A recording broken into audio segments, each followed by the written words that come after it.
What's up, y'all? Welcome to Two Brothers and a Shot of Milk. That's right, you heard me right. I said it. There's only two brothers and a shot of milk. We're missing one, Christopher St. Victor. Why? Who knows? But Pre-Thanksgiving plans. Oh, I didn't mean to do that. pre-giving. All right. Well, Chris is pre-giving today, but we got one, Pre-giving. Lawrence St. Victor and Richard Wilson. I'm Jack. JBWP. What do all that stand for? Don't worry Milk, about it. baby. It stands for milk. Today we're talking about TV, movies, comic books, video games, action figures, and so much more. Our main topic is going to be, about superhero fatigue, MCU, and the DCU. EU, ECU, DCCU. Anyways, we'll get to all that later. But before we get to that, how have your weeks been? What have you been up to? What have you been watching, reading, playing? Man, I haven't been playing Spider-Man this week. I've had a cold for like 2 weeks, man. I don't get sick except until Christian was born, and like he's my kryptonite. Yeah. I thought about this whole comic It's a book horrible with thing this, to say about your kid. but it's like I'm only vulnerable to him, and it's like imagine this where we have this superhero, Aw. right? And he's super strong, and the only thing that can kill him is his son. And does he raise his son up to be super strong like him? Or does he take him out before he gets the chance? That'd be a really cool story. But it's true in my case. I get sick off of him. No one else. So 2 weeks have been under the weather. But I have been starting certain things and not finishing them. First up is, I'm going to butcher this. You guys were watching it. That other Japanese kind of samurai inspired. The one based off Seven Samurais. How was it? Ami something. Yeah. I couldn't keep up with it because I watched it too close to Blue Eye Samurai. Yeah, that was my problem. I gotta give some space, but it looks good. I gotta give it some space. And I started Scott Pilgrim. Yeah. Okay. I love the movie, Yeah. and the movie's better than this to me. Yeah. So it's kind of hard to keep up with it. And spoiler alert, they kind of pull what they did to He-Man in the Netflix series. So there's no Scott Pilgrim? Right. It's almost exactly like it. You kind of get that off the trailer for it, though. I didn't want to watch the trailer. I kind of wanted to just jump in. And what's jarring is the first episode is almost like the movie shot for shot until we get to one event where it's completely different in the series. So I might give another chance once I get my bias out the way. But I've been watching Pluto, Jack. Yeah, and I like it, dude.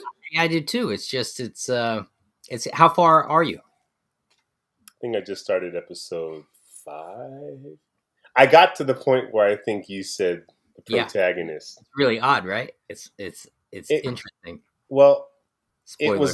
Spoiler. It was odd until I read about it, and it's supposed to be like a dark reimagining of Astro Boy. Yeah. So when I heard that, I was like, oh, so all bets are off. Like everything that's supposed to be right. They don't really set that. You don't even get introduced to that character until what? Episode 2. Right. So for me, it's like if you're going to do a backwards take on it, you're allowed to do anything you want. Like Brightburn, you can go the complete opposite. And I haven't finished it yet, but I'm enjoying it. I like it. I do too. I enjoyed it. It's not problematic though. You can't think too hard about it, but it's beautiful. And I watched that Justice League animated movie, Justice League War World. Yeah, how was that? Trash. See, I started watching it, Trash. and my instinct said, "I don't know," and then I haven't gone back to it. It's so bad. Like I didn't know what to make of it. I'm like, I don't know what I'm watching. I don't know what this is. It's really bad. I hate to say it, but it's bad. But that. Oh, real quick. Real quick. Real quick. I went to the comic book store, and I already got this, but I went to the Golden Apple in Los Angeles, and picked up this bad boy because when I picked it up, it has their autographs in it, Jason and Justin's autographs. Nice. This is our boy Jason Moore. You know him as Curtis Hoyle. Curtis Hoyle or Hoyt? Hoyt. Curtis Hoyt on the Punisher. And he came with a comic book, man. And I already got a copy. He gave it to me. I wanted to go into the store and purchase this bad boy. Check him out.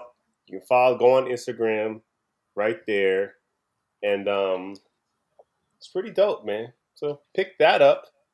And that was my week. Did you read it? I got 2 copies and I haven't read it yet. Yeah. I got 2 copies too. I did read one though. I will. I think, to be quite honest with you, I have stacks of comic books that have been sitting here for like 2 years that I have yet to get. I know. So. Old Man Logan. That might be 10 years. Oh shoot! Oh, wow. I do have his Old Man Logan from Wow. Yeah.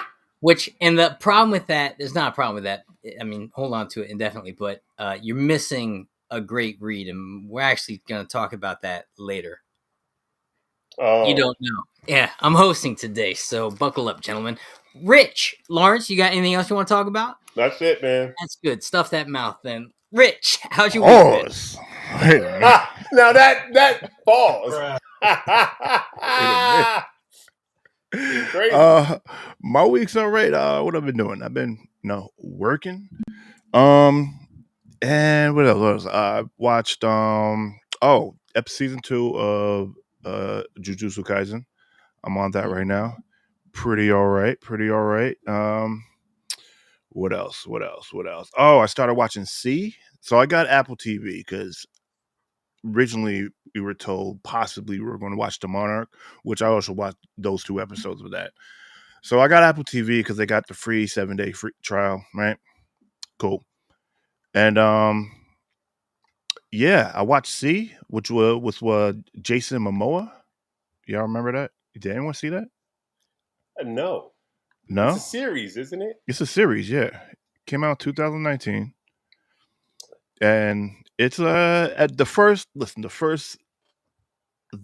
scene, I was about to just turn it off because it's about people that human race lost their eyesight due to a virus, and people that survived the virus ended up with no sight. It killed like 2 million people or something like that. So it pretty much wiped a lot of humanity out, and everyone else were blind. And people were being born blind. So they pretty much, society went into ruin. It's like a post-apocalyptic thing. And people had to learn how to live and rebuild society with no sight. So as as years go on, generations go on. Did anyone play the piano? I just want to know.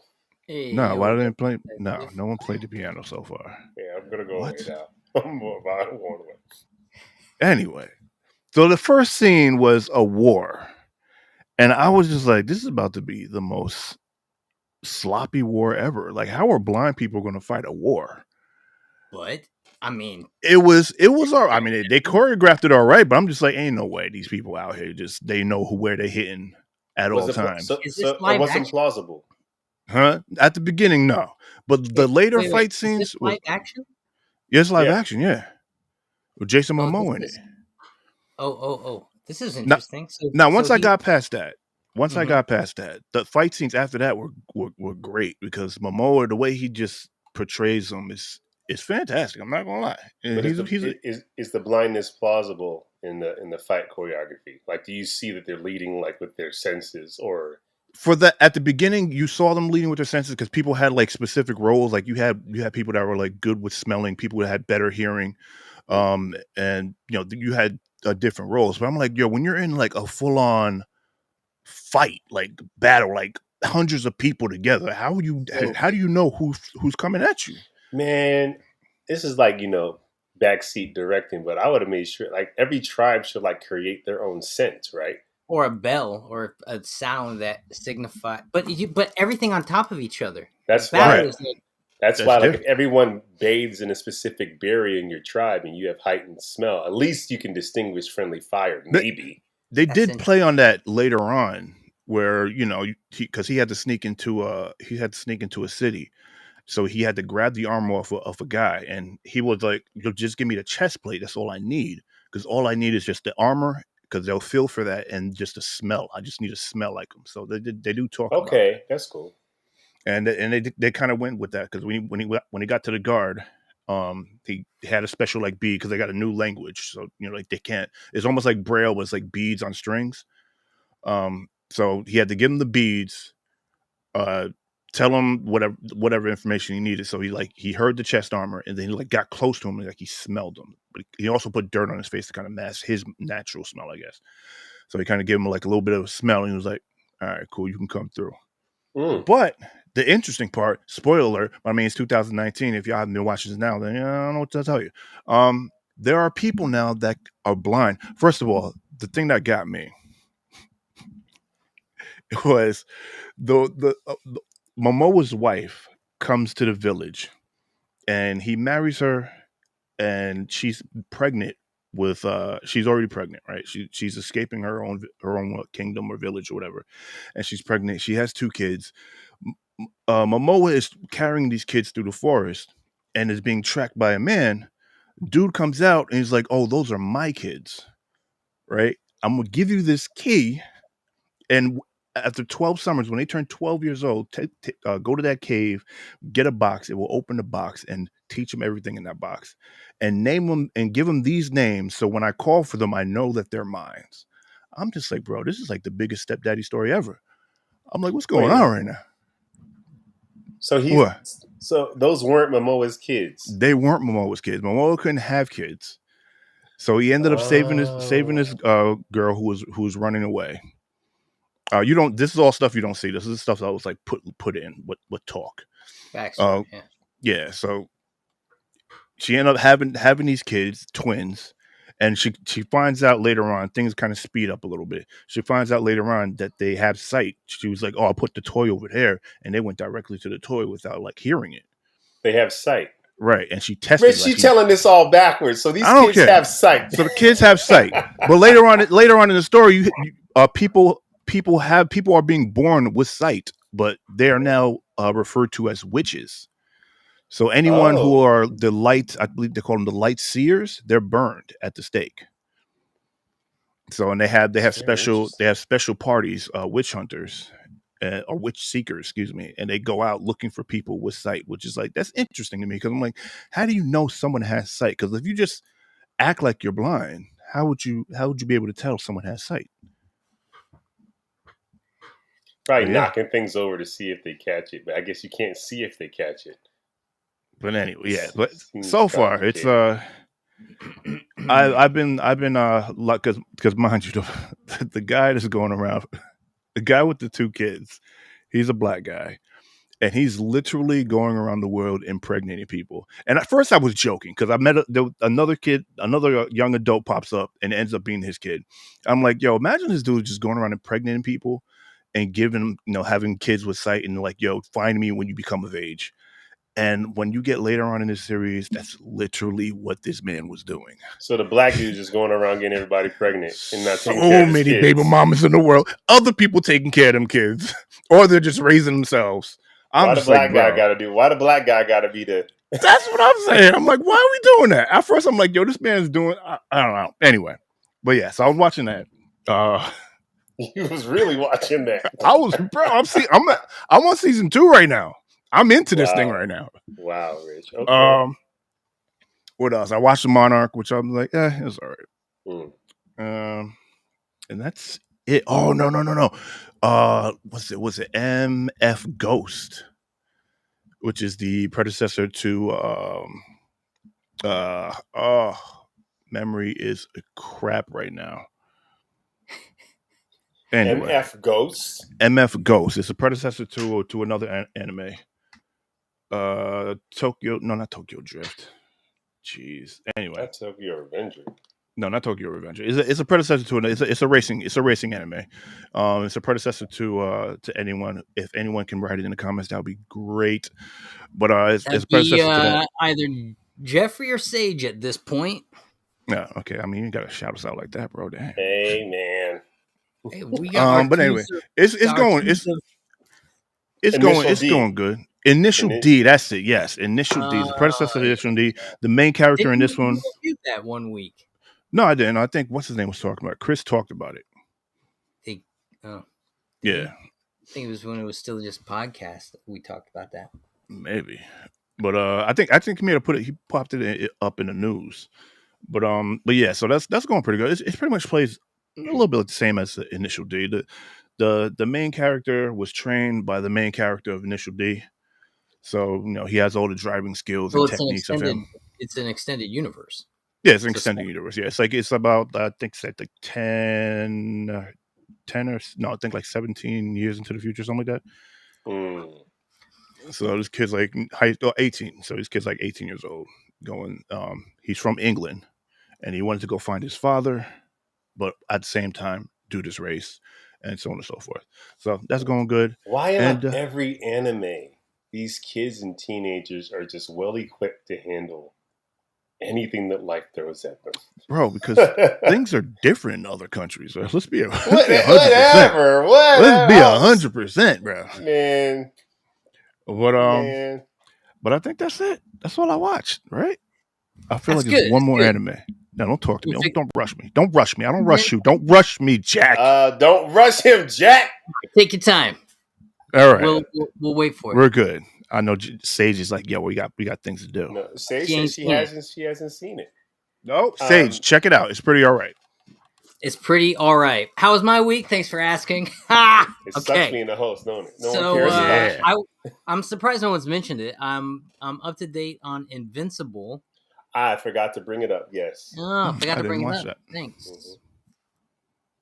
Mm-hmm. I loved it. It was good. It's worth watching. It's good. What was weird about it is the whole first chunk of it plays like its own thing, and then the episode started. I almost turned it off. Turned it off, and then it's weird. Like Invincible, I've read every comic, right? But I've only read them in volumes. I never picked up like the weekly issues, so I would wait. So watching this content is like more like reading a weekly issue, because that's probably how that weekly issue ended. And then you wait till next week to go get the next issue. But in the volumes, you get the whole stories. But what was weird about it, it was like 20, 25 minutes, maybe 30 minutes of one very different story. And then the episode started. It was like an hour of the episode or something like that. That's exactly like the graphic novels. Dude, I almost turned it off. Every time someone makes love, they cut to some side story. I know. That has nothing to do with the plot. I mean, that happens in the comics, and it's easier, I think, to digest when you're reading the whole graphic novel, because you feel more satisfied because you complete that story. But here it's like, we just gonna end this part like this? It's different. But, it was weird. And then the episode, but I enjoyed it. Yeah. I went back. I've been watching In Living Color this week, and it's great. It's like wait, hold on.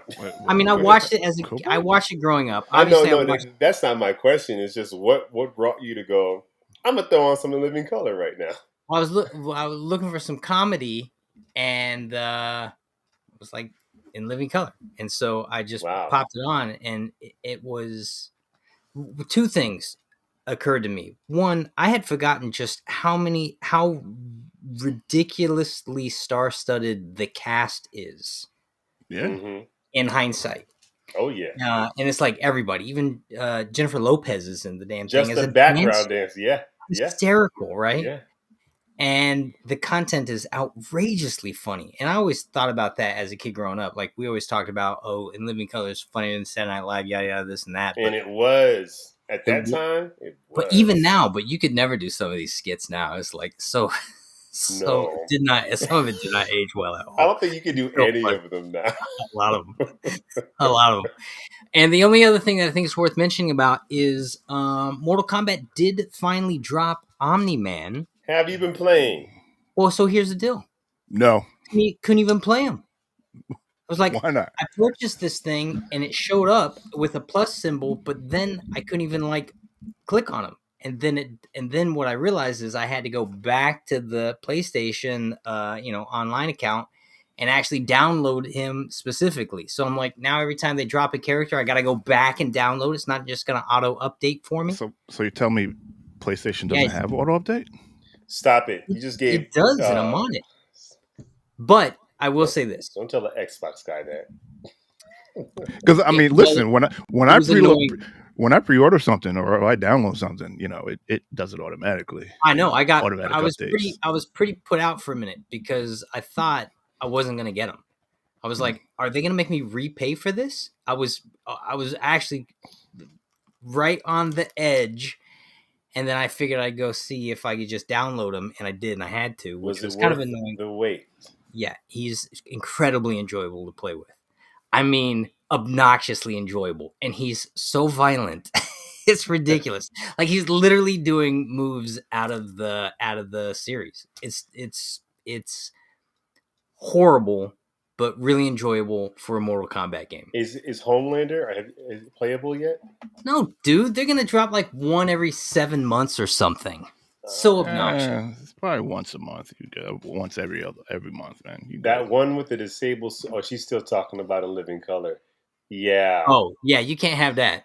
You really can't. That one is gone. We can't even say his name. Yeah, that superhero's name. Yeah, you get us canceled real Was it quick. handicap man? Hey. Oh God. Well, there is. No, it's just handyman. Handyman. That's better. That's better than what I just said. No, it's not. At least what you said is a thing, not like an abbreviation. Yeah. And he was very capable. So that was my week. Lawrence, hit us with the funny. No, Jack, you said you're doing the funny this week. All right, we're going to do this live, ladies and gentlemen. Let's go back to the text and find out who's responsible for the joke. I'm saying, why do I have to? You're hosting. Why do I got work to do? Here we go. Group chat. Go to group chat. Group chat. Oh, he did ask me to do the joke. Hey, I gotta do the joke. And he confirmed it for me. That's why I didn't look for it. Rich, you realize when Jack hosts, we all have jobs to do? Right. That's true. When I host, I take care of it so you guys can just enjoy the show. But I give you days notice. Fine. All right. Hey, Jack, I got a question for you. Good. Give it to Rich. Rich, I got a question for you. What's that? How come Batman gets in trouble when he goes to the store? How come Batman? Batman. Oh, Batman. Batman always gets in trouble when he goes to the store. How come Batman always gets in trouble when he goes to the store? Because he can't stop robbing. Hey, well, it was my fault for letting Lawrence. Yes, I tried to give him a heads up as for what I expect him to do. That was it. No. Days notice. Jeffrey, days notice. Should have gave him a week. Should have gave them a week. I'll know next time. You should just do the joke when he's hosting, right, Jeffrey? All right, well, let's keep it pushing. Let's keep it pushing. What are we doing next? Let's go on down the street, take a ride at the light, run through all the stop signs, watch out for the pedestrians, though. We're going to find ourselves at the Collector's Corner. It's show and tell time. Watch us go broke. Watch us go broke. Jack, stay on the trip. That's for the audience. That's not for us. Jack, wow. Right. Here at the Collector's Corner. Well, this is new for us. All right, here at the Collector's Corner, we're taking toys out of our trunk, video games out of our vaults, comic books out of our cases, and we're showing them to Jeffrey and Sage. You know what, Jack? This video does play well after the live. So you're right. Anyone else watching it? And I'm pretty sure my mom's watching this too. So, gentlemen. Anyway, I'll go first. Rich, black people don't do self-deprecating humor. We don't. We really don't do self-deprecating. We think the funk. We'll puff our chest out, but we will not make fun of ourselves. I mean, I make fun of myself, but that's just me. I've never heard you make fun of yourself. That's a lie. My whole life is a joke. Anyway, to my Collector's Corner. You gonna put me up on the screen? Yeah, I'm trying to figure out how do I do that. There we go. There we go. All right. There it is. So yes, on my quest to finish the collection of NECA gargoyles, I found the release of my man Xanatos. Can I just say that he is better than Bruce Wayne? Anyway, so my man's rich. My man, he's more like a Lex Luthor, excuse me. With Bruce Wayne looks. With Bruce Wayne, exactly. Looks. Look at this man. Anyway, he got two head scopes. He has some type of artifact. Can I? I'm sorry to cut you off, but Sage just co-signed how black folk don't do self-deprecating humor. I mean, the world does it for us, so There we go. Keep it positive. Yo, that is a good-looking figure. Why is McFarlane not giving us like Bruce Wayne's and Clark Kent's? I don't know. That's a good freaking question, this dude, bro. Comes with a gun with a little blaster. He got like two sets of hand scopes. on top of the one that he already has, and then he has the cape for Demona. Try to get you out of the glare there. Is There it it the is. same head sculpt as the armored joint? I mean, his head. Is it the same head sculpt? Is it? No. It's got 2 head sculpts on that. I feel like Oh, actually, it might be. It might be. Hold on. Hold on. I think it looked a little angrier in the armored joint. No, slight. Is it different? if it's different, I'm freaking impressed. It's slight. Yeah. I don't know. You know what? I'm about to do an unboxing now. I'm about to do an unboxing to compare. I'm gonna We pull Rich out of both of these. retirement. Let's go, Wow. Rich. I'm about to Come get on. both of these. We'll find out. We'll find Wait. out soon. Rich, can you just pan your camera to your left? Left. I mean, look at that stack. Wow. Does he open his toys? Wow. My goodness, sir. Yeah. Well There you go. freaking done. I'm proud of you, Rich. I'm Wow. proud. Oh, real quick, while we're on And the gargoyles, light setup. Jack, you talk about wanting a Goliath. They're gonna drop a Goliath and what's the girl's name? Desdem. 2-pack? Demona? Yeah, they're gonna drop a Goliath and Demona 2-pack, and maybe in a okay. couple months. Rich, you don't need it. It's pretty much what you I already don't. have. Yeah. No. But for people who haven't gotten Goliath yet, you're gonna Yeah. get him. So that's gonna be pretty Yeah. cool if you want him. Tell you what I'm looking forward to is November 27th. Why? McFarlane is dropping that steel figure. Yeah, it's only taken a year. Pre-ordering. We said Okay. Winter Showcase. Hey man, they said that in January. Okay, me next. Rich, good show, man. This week I'm showing off my graded Marvel Secret War. Oh. Okay. Now I've got 2 of these comics. One is not graded, and this one is graded. This is CGC 9.2. A 9.2 fair market value is $400. right. But I think its average selling price was this year was for a 9.2 was about 250. I picked it up for $60, which is still $60 for a comic, but something that's instantly way more valuable than what you paid for it is come up in my book, and just such a cool one to have in the collection. That is sick because that's where he gets the costume, right? In this storyline. It's the first time you see him in the. It's the first time you see him in the costume. There's a Spider-Man comic book that came out, I think the next week, where you see him in the costume in the Spider-Man title for the first time. But this is the first time you see him in the symbiote suit. Nice. Fun facts, guys. Spider-Man the animated series on Fox was the first depiction of the symbiote making Peter bad. In the comics, it did not make him bad. It just made him a little sleepy because he burnt energy, but he wasn't bad. He didn't tear it off because he was getting an attitude. That happened in the Spider-Man animated series, and everything else followed suit from there. So Venom spawned off, like Harley Quinn coming out of the animated series? I think McFarlane created Venom, or was the first one to do, but the symbiote didn't make Peter evil. Eddie Brock hated Peter Parker and hated Spider-Man already. And then when he got the symbiote, he just became bad because he was a jerk already.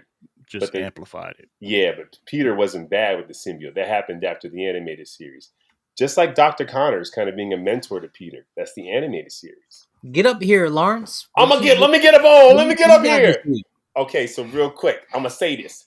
I told Shay I want to put an action figure in the living room. And she said no. Oh! Yeah, okay. But I found one that she couldn't deny me. Which was? Because it's Christmas time. We're putting up Christmas decorations. No, you did not. And I said, you gotta get me. You gotta let me do it. This fits.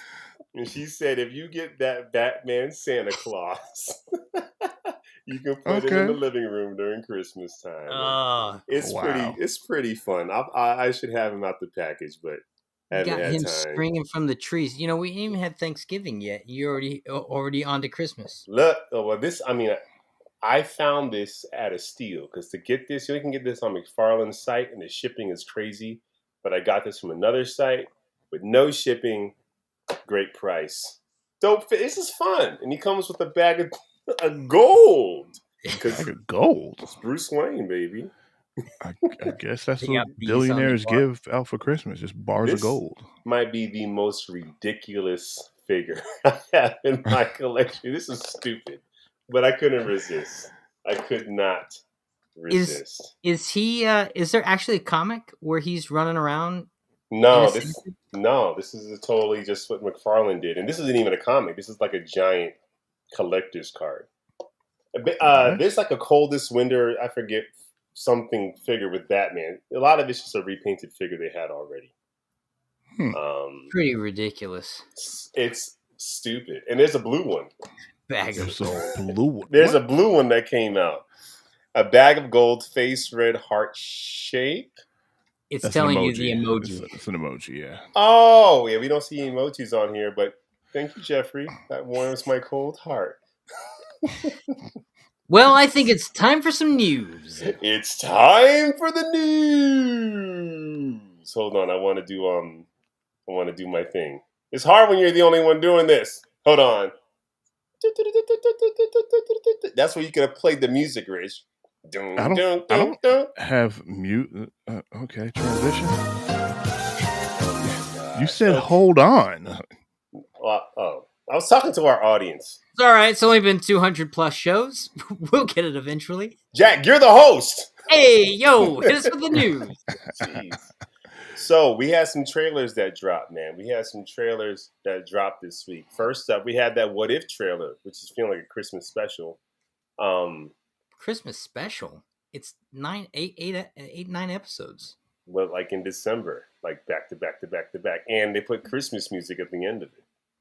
Can we talk about that trailer? Let's talk about that That's trailer. what we're talking about is the trailer. One, it looks pretty good. It always looked good.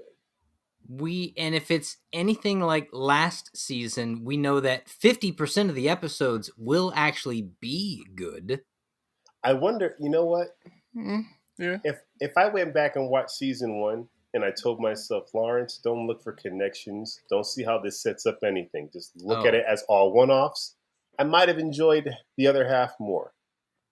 I feel like going in trying to find the Easter eggs. Actually, a quarter of the 50% of the episodes that I thought were good watching season 1, if I consider the lack of connections, how any of it actually played out in the cinematic universe, It still would have been good. The Doctor Strange is good as a one-off. But the Doctor Strange thing was the biggest upset moving on to into the MCU. But the episode's still dope. Like you really thought that what they set up there with that Doctor Strange episode was going to be thrilling to see. You still like the episode, the episode was still good. Like Jay, you missed my point. Was the episode still good? The defense does not hold water. What? Anybody? Bueller? What? The trailer looks... Okay, let's talk about the last frame, though. You know who was standing next to the Watcher in that last frame? It was Peggy Carter. You're right. Which is, what does that mean? Is she out in the cosmos with the guy? Well, she kind of was the Captain America of the first season. So yeah, but she also got obliterated in the. No, that was one version of her. This is a multiverse, dude. Yeah. That's the issue with the multiverse is nothing actually matters because there's always another version of them jumping around. Speaking of which, I'm gonna just take a little detour. How come the TVA wasn't pissed off that a Gamora from alternate timelines running around with the Guardians? Shouldn't that need pruning? She's not supposed to be here. True. Yeah. I guess they don't care. Anyways, back to the trailer. I thought it looked good. I'm excited because I'm going to watch it like a one-off. I'm not watching it like, how does this connect? Does this make sense? I don't watch any of the Marvel content like it's supposed to connect anymore. You can't. You're doing yourself a disservice. And we're going to talk about that in the main event. But I thought it looked good, man. Next trailer, Madam Web. I liked it. But I'm so confused. Isn't Madam Web an older lady with white hair and sees the future? I don't know. I just know her from the cartoon. I don't know her origin. Well, in the cartoon, from the comics. I don't know her at all. But what's interesting is the paramedic that's with her is Ben Parker. Huh.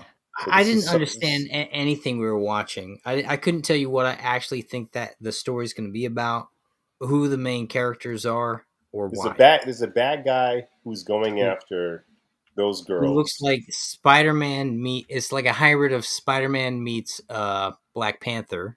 Right. And he's going after the three girls who are the Spider Women in the comics, Spider Girl and two different versions of Spider Woman.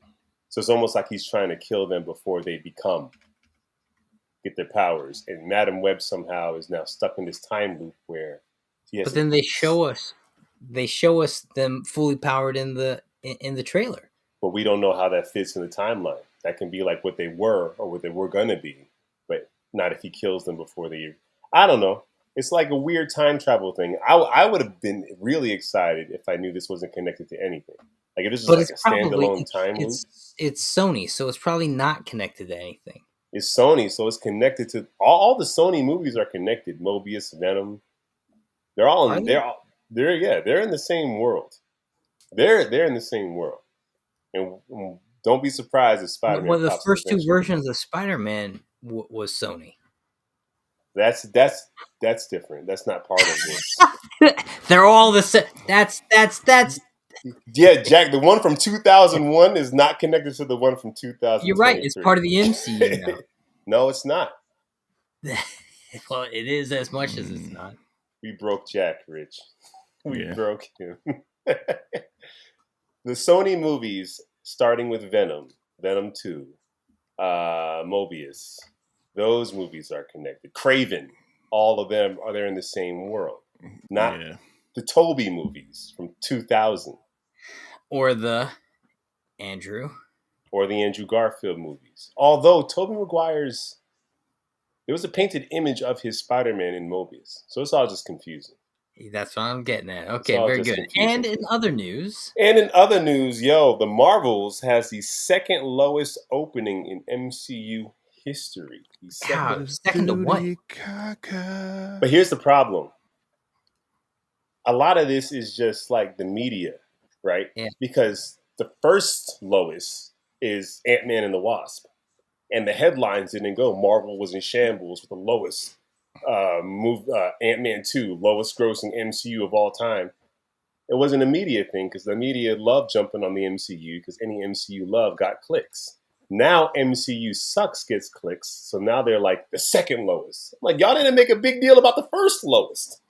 So, whatever. It's also. Do you think it's got something to do with the? I mean, ... Right. Like, wait, where are my crickets when I need them? Do you think the content's being handled differently because it's got 3 female protagonists and the antagonist is female also? So the content itself is being treated differently. I think that could be a part of it. So you got female protagonist, female antagonist, also directed by a black woman. Also, Mission Impossible flopped in the box office. Post-pandemic theater going attendance is not like what it used to be. And we do have Barbie and Oppenheimer that did well. But a lot of these films struggled that wouldn't have struggled so bad. Black Adam, Blue Beetle. The Flash would have because of other reasons. But movies are still struggling post the pandemic. So also Marvel has just been letting people down. But also, people don't realize this. The Marvels is the first experiment that the MCU has done where it made their TV shows required watching. If you didn't watch the shows, you have no connection to Kamala Khan, and you have no idea why Monica Rambeau has powers. And the last time you saw her she was a little girl in the Captain Marvel movie. If you didn't watch WandaVision... Still don't understand why she got powers, but okay. But that's the point. Like, they require you to watch WandaVision and watch Miss Marvel. But this is what's weird about it. But if you watched WandaVision and you watched Doctor Strange, then you're sitting there upset. I feel like you went off topic, Jack. My point is this. Right. Okay. The Marvels made the only way you can love these other two leads is Is if you by watch hating everything else. is by watching their series. Jack, you're confusing everyone. It's very No, but simple. watch this. Watch the logic here. Jack, If Rich, I I feel like watch- we've gone off the rails. Yeah, we have. You We feel- have. Do you understand what I'm saying, Rich? I understand what you're saying. Yes. Thank you. It's the first time they made the movie. You needed to watch the TV show to understand the movies. Usually you watch the movies to understand the TV show. So to count on your audience to have to watch Miss Marvel and watch WandaVision, and WandaVision came out 2020, that's a lot of requirement for a movie that has a hero in it that people haven't seen in the theaters since like 2018, 2019. So there's a lot of factors why it didn't work. And yeah, other news. It looks like Pedro Pascal is in talks to be Reed Richards in the Fantastic Four. Oh. Okay. Well, are they turning the Fantastic Four into a Lone Wolf and Cub story? Sage, you're completely right. They did not have a backstory because the backstory was in the TV show. Now, usually when you see Kamala Khan, she's talking about these bangles in Captain Marvel. And if you didn't watch Ms. Marvel, you have no idea the relevance of these bangles. How she got them. She does talk about them. Yeah, but you didn't actually see how she got her powers. You see her family. If you didn't watch the show, you're kind of jumping in like, what am I watching here and why? Who are these guys? Right. What's the dynamic? But yes, Pedro Pascal is in talks to be Reed Richards. Why would it be alone? Oh, because he always plays. Yeah, if they want to succeed, they need to make it a lone wolf and cub. He could be story. Baby Thing. Like him and Baby Thing traverse the multiverse. Fans, of course, are upset because, well, first the racists are very upset, but second is because John Krasinski. They turned him into spaghetti. Krasinski. Well, he was like the fan favorite to play Reed Richards, like all fan casts, and they gave it to us. Yeah, and but they just killed him off, like nothing. Basically showing you he was never their choice. But that was a multiverse. That doesn't mean you can't cast him to be the Earth Prime's Reed Richards. So they want him to do it. But it looks like Pedro Pascal is in talks, which is very interesting. This holiday, get yourself. We hear that, Rich. Why is that happening? Make your happy hour like an Pop-ups actual are hour. trash. I'm happy that popped up. And it wasn't like, call me at 1-800. Yo, Michael B. Jordan is set to direct Creed 4. We're getting a Creed freaking 4, man. Did we get part 3 yet? Do we need? Oh my God. Jack, I need you to get on. Yo, what is going on? Jack is loose today. What is happening? He's wild today. Jeffrey, you said who will be Pedro Pascal's Grogu? Ellie and Fantastic Four. We want Baby Thing, Jeffrey. Yeah, Baby Thing. A little Baby Thing.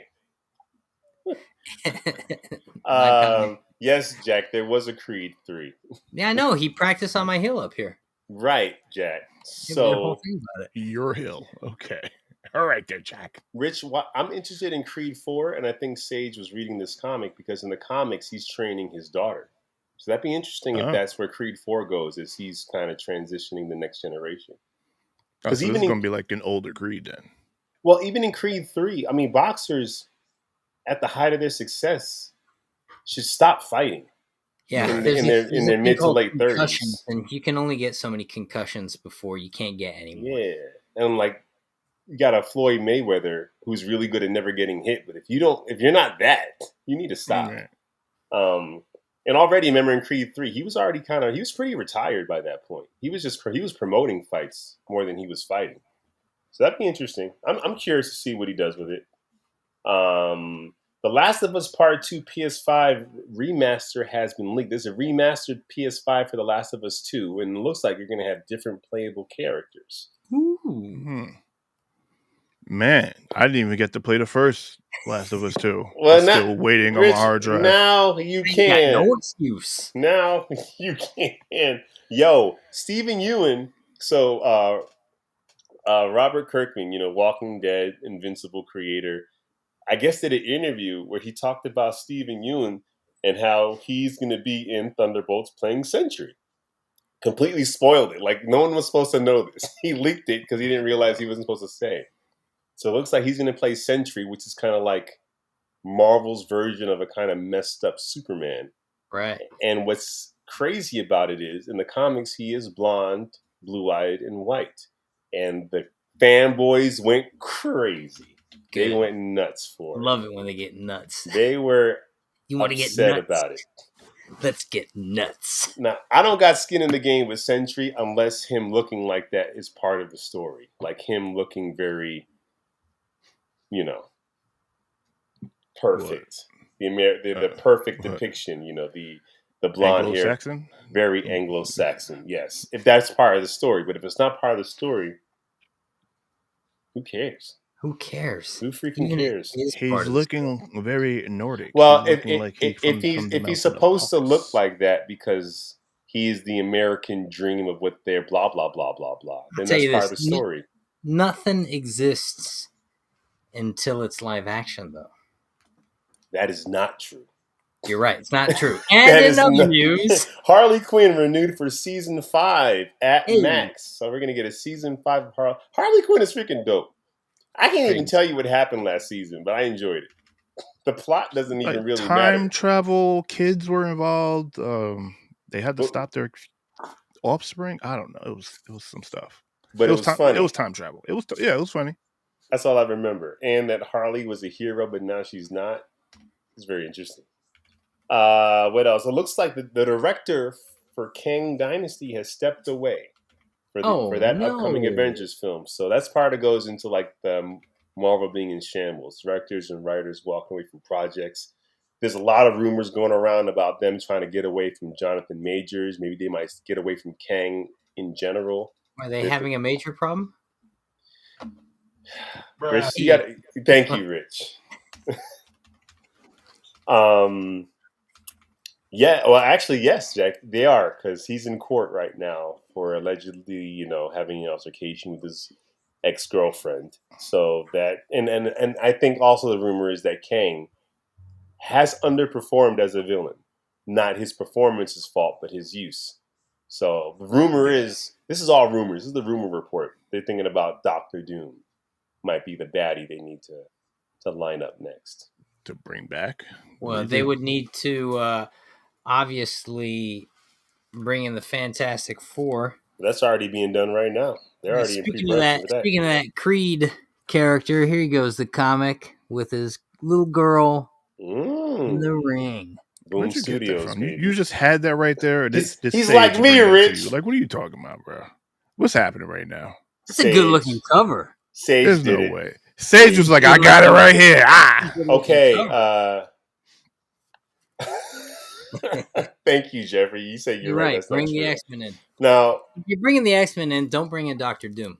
Doom, save him for the Fantastic Four. I feel like you can't bring the X-Men in now. Like, you can't bring in the X-Men and the Fantastic Four and figure out who the Avengers are. This is just too complicated. Yeah. It's way too complicated. We need the Avengers right now. If that's what we're focusing on. If we're not focusing on the Avengers, then let's not do the Avengers stuff. But if you're looking for the next big round of like bad guys, and it's almost got to be on a cosmic scale. There's Doom. There's Galactus, obviously. Galactus. But these guys are really tied to the Fantastic Four. Right. And I just don't see how X-Men fit in. I don't see how mutants fit in. It doesn't. It's just you get fan service with more characters. Unless X-Men is its own thing, in which case, reboot X-Men. Figure out how they connect later. I think it's too confusing. We're going to talk about that in the main event, but we went from each phase having about 6 movies to like too much content to keep up with. Like it's too much. Jeffrey's asking, who's the bad guy in the Eternals? Is the Celestials, right? Just and one ancient, one dead in the ocean. Then no one talks about. Just his bones are there. Like, there's a head and a hand sticking out of the ocean. No one want to talk about that. And like, who survived? How many Eternals survived? Most of them. Yeah, everyone but what's his name? The Superman one, right? So we have the most powerful beings on Earth just here. He burned himself up. Just here. Yeah. But no one knows about him, right? Fury, like no one knows about them. Well, didn't they go on a quest? No, I thought they jumped in the ship to go find the Celestials. Didn't they leave? Oh, right. Yeah. That's And so in weird. our second to last bit of news, Taika Waititi says he will not be involved in Thor 5. It's moving forward, and he is not involved. He said he would. When am I doing another one? But his plate is full right now, and yeah, and already months ago, Chris Hemsworth said if he jumps back into Thor, he wants it to be less cartoony, a little bit more gritty. that should have been the last one. I mean, that was the last one. They had the villain of all villains in that one, and they kind of True. Yeah. But also, like, if you watch, forget the villain. If you watch Endgame, if you watch Infinity War, should have went for the head, and in the beginning of Endgame where he's upset. Like, Thor doesn't go back to being a man-child after those events. yeah. But that's my biggest thing with MCU is they have a constant habit of tossing the stakes. I know. And Jeffrey said that One Direction guy is running around. Yeah, because he was supposed to be Right. Thanos' brother or something in the comics. Well, no, that One Direction guy, he did pop up at the end. In the tag. Yeah. Setting up something cosmic. Yeah, he's Star Fox or some crap. What was his name? Right. I think. And what else? And last but in news, Superman Legacy has this villain. One of the villains is the Engineer, which is very interesting because the Engineer comes from the Wildstorm universe, and isn't really a villain in that. It's part of the Authority. But James Gunn replied in his tweet on X, I guess it's called, "Is she a villain?" Like, y'all are just jumping to conclusions here. And he showed a glimpse inside of his office, his production office, as he's working on Superman. And all he has is like all for season stuff posted up in his office. And I'm excited. We're going to talk about that in the main event. But the Engineer. There's a lot of characters in this Superman movie. Guy Gardner, the Engineer, I think freaking... You know, the problem with this is going to be like He-Man. I don't think so. You're going to have all these other characters, and you're going to be sitting here going, never see Superman. Where's the main event? I disagree. I think James Gunn has showed us that he can handle multiple characters in a movie and not lose sight of who the lead is. And Superman is a cosmic hero. He's not Metropolis's savior. He is like a universal hero. And we're picking him up 3 years into his career. So he would have had experience with the Green Lantern Corps. Like, the whole idea that he just protects Metropolis is fun in the comics, but it's like, that doesn't make any sense.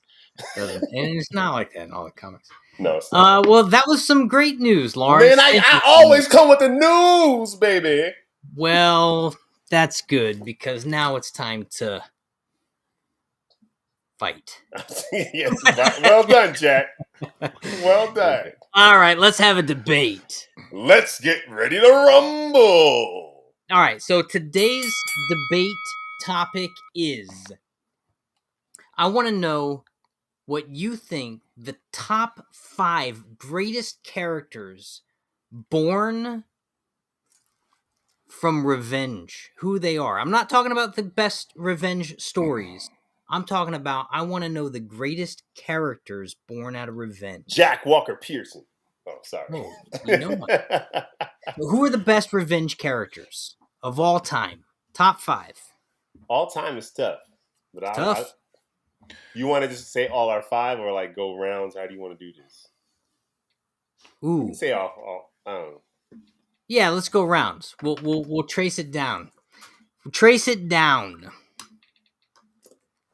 I'll go first in my number 5 slot. Number 5 slot. Rich thinking about this for the first time right now. I know he is. I got my list. You ain't got to see that. I got my list. Wait, hold it up, Rich. Nope. In the number 5 slot, and there's so many great characters to pick from. This is tough, and villains and heroes they're all up for grabs. Wait. Oh, are we just doing this just straight comic books? No, all time. Oh, okay. All right, cool. We good then. He's making his list right now as we go. So let's go. There are going to be some honorable mentions, I'm sure, after we're done with our round. But in my number 5, I have to give it to Frank Castle, the Punisher. I mean, Come yeah. on now. Yeah, I That's- mean, yeah. I mean, He that can't not be on the list. I mean, he talk has to about be on the born out of list. revenge. And then you're number 5. Wow, that's your number 5, That's the number 5, so it only gets dirtier from there. man. Well, my number 5 definitely isn't going to beat anyone's number 5, but I have him on the list because I think it's interesting. Batman's on my list. Is Batman revenge though? Not really, but Yes. revenge is what I think set him on his course. Seeing his Vengeance. vengeance, seeing his parents murdered, set him on his course for training. Right. Let me red finish. flags. Let me Okay. finish. Let me Go ahead. finish. Dang. Revenge set him on his course for training. You said what fuels them? Revenge fueled him, but he's a good person, so eventually justice took over.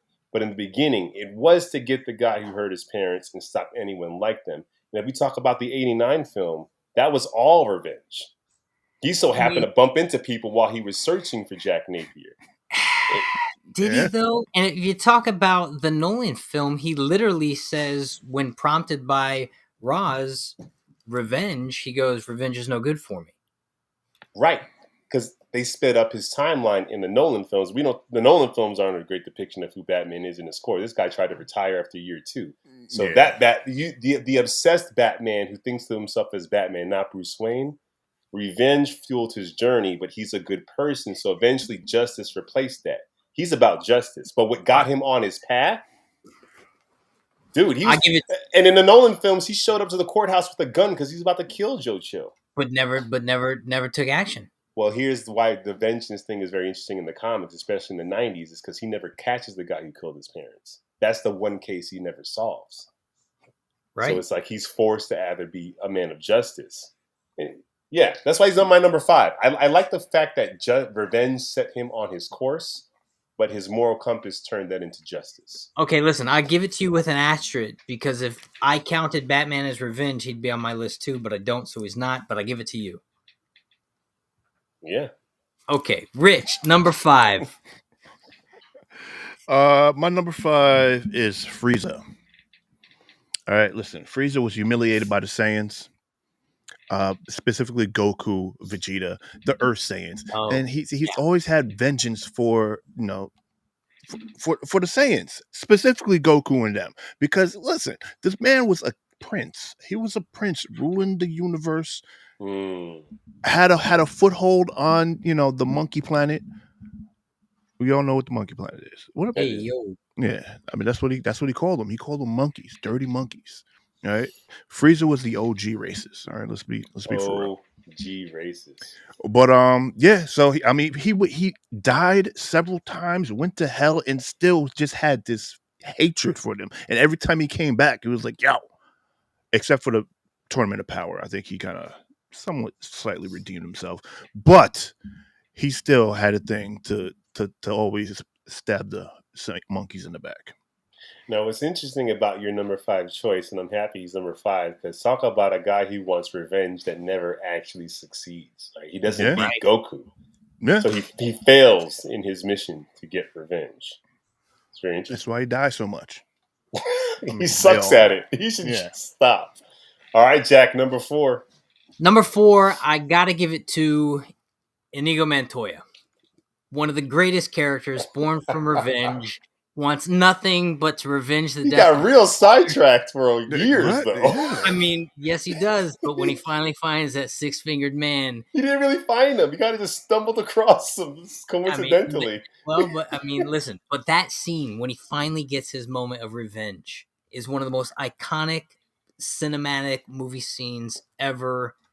And what a great character! Completely born of revenge. And even when he's meeting the Dread Pirate Robert for the first time, I can't say he's completely born out of revenge. It's not like he's 100% born out of revenge, but he's a noble guy. So even when he's meeting the first guy who he's gonna kill in a sword fight, he has this nice conversation about who he is and what he is and why he's about it. And he's gonna when I meet the guy who killed my father. But it's not like his mission is to no, find that him. is his mission.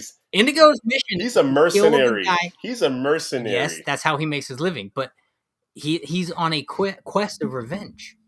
And that's why the first thing he asks him, he goes, "How many fingers do you have on your left hand?" or whatever. He's like, That don't He seem goes, like a do guy that's you trying ask that hard. to everyone you meet? And he goes, well, I hear a six-fingered man. This Fair holiday, enough. get yourself Oh, we got Rich. it I again? don't understand why this Hey, thing keeps yo, loading. six-fingered man. All right. My number 4th spot is like this evil. It's evil how this revenge fuels this guy. Jason freaking Voorhees. Friday the Yeah, 13th. Freddy Krueger. Oh, wait. Who? No, Jason Voorhees. Friday the Wait. 13th. Jason? Really? Friday the 13th Part 1, Jason was in it. His mother was killing camp counselors because she wanted to kill people that were responsible for letting her son drown. So she killed camp counselors for years. At the end of that movie, her head gets cut off. That's when Jason comes back to life to kill the counselor that killed his mother. Literally, he was dead for 20 years. And when his mother died, that evil and revenge brought him back to life. And he wound up killing that girl in the beginning of Jason 3. That's crazy. Freddy is similar in his quest. I know. He might be on my list, Jack. Just stick with what I'm talking about here. Jason. Born out of evil, Jason. That's pretty good. And then he went from killing camp counselors to just the whole world has to burn. And what's crazy in Friday 13th too, the way she was able to stop him from killing her, she imitated his mother. She was like, Jason, it's your mother. Come here. That's what stopped him. She was able to trick him with that. Mommy. That's pretty good. Okay. Rich, What? in your number 4 slot? My number 4 is hold on, let me see. Wait, my video's not syncing with the sound. Am I like a I think bad it's better dub? now. It was weird for a minute when you got all excited about Jason. Oh, You did get Mommy. excited about Jason. You got a little too I did get excited. excited. You know what? I'm gonna put a Sasuke Uchiha. Old boy? Is your list all Don't worry anime? about that. All right, don't worry about that. There's only 3 stories in Number anime. 4? There's only 3 different They're stories. all revenge. The number. I mean, listen, we're talking about revenge, right? Why y'all knocking me right now? We talking about revenge, right?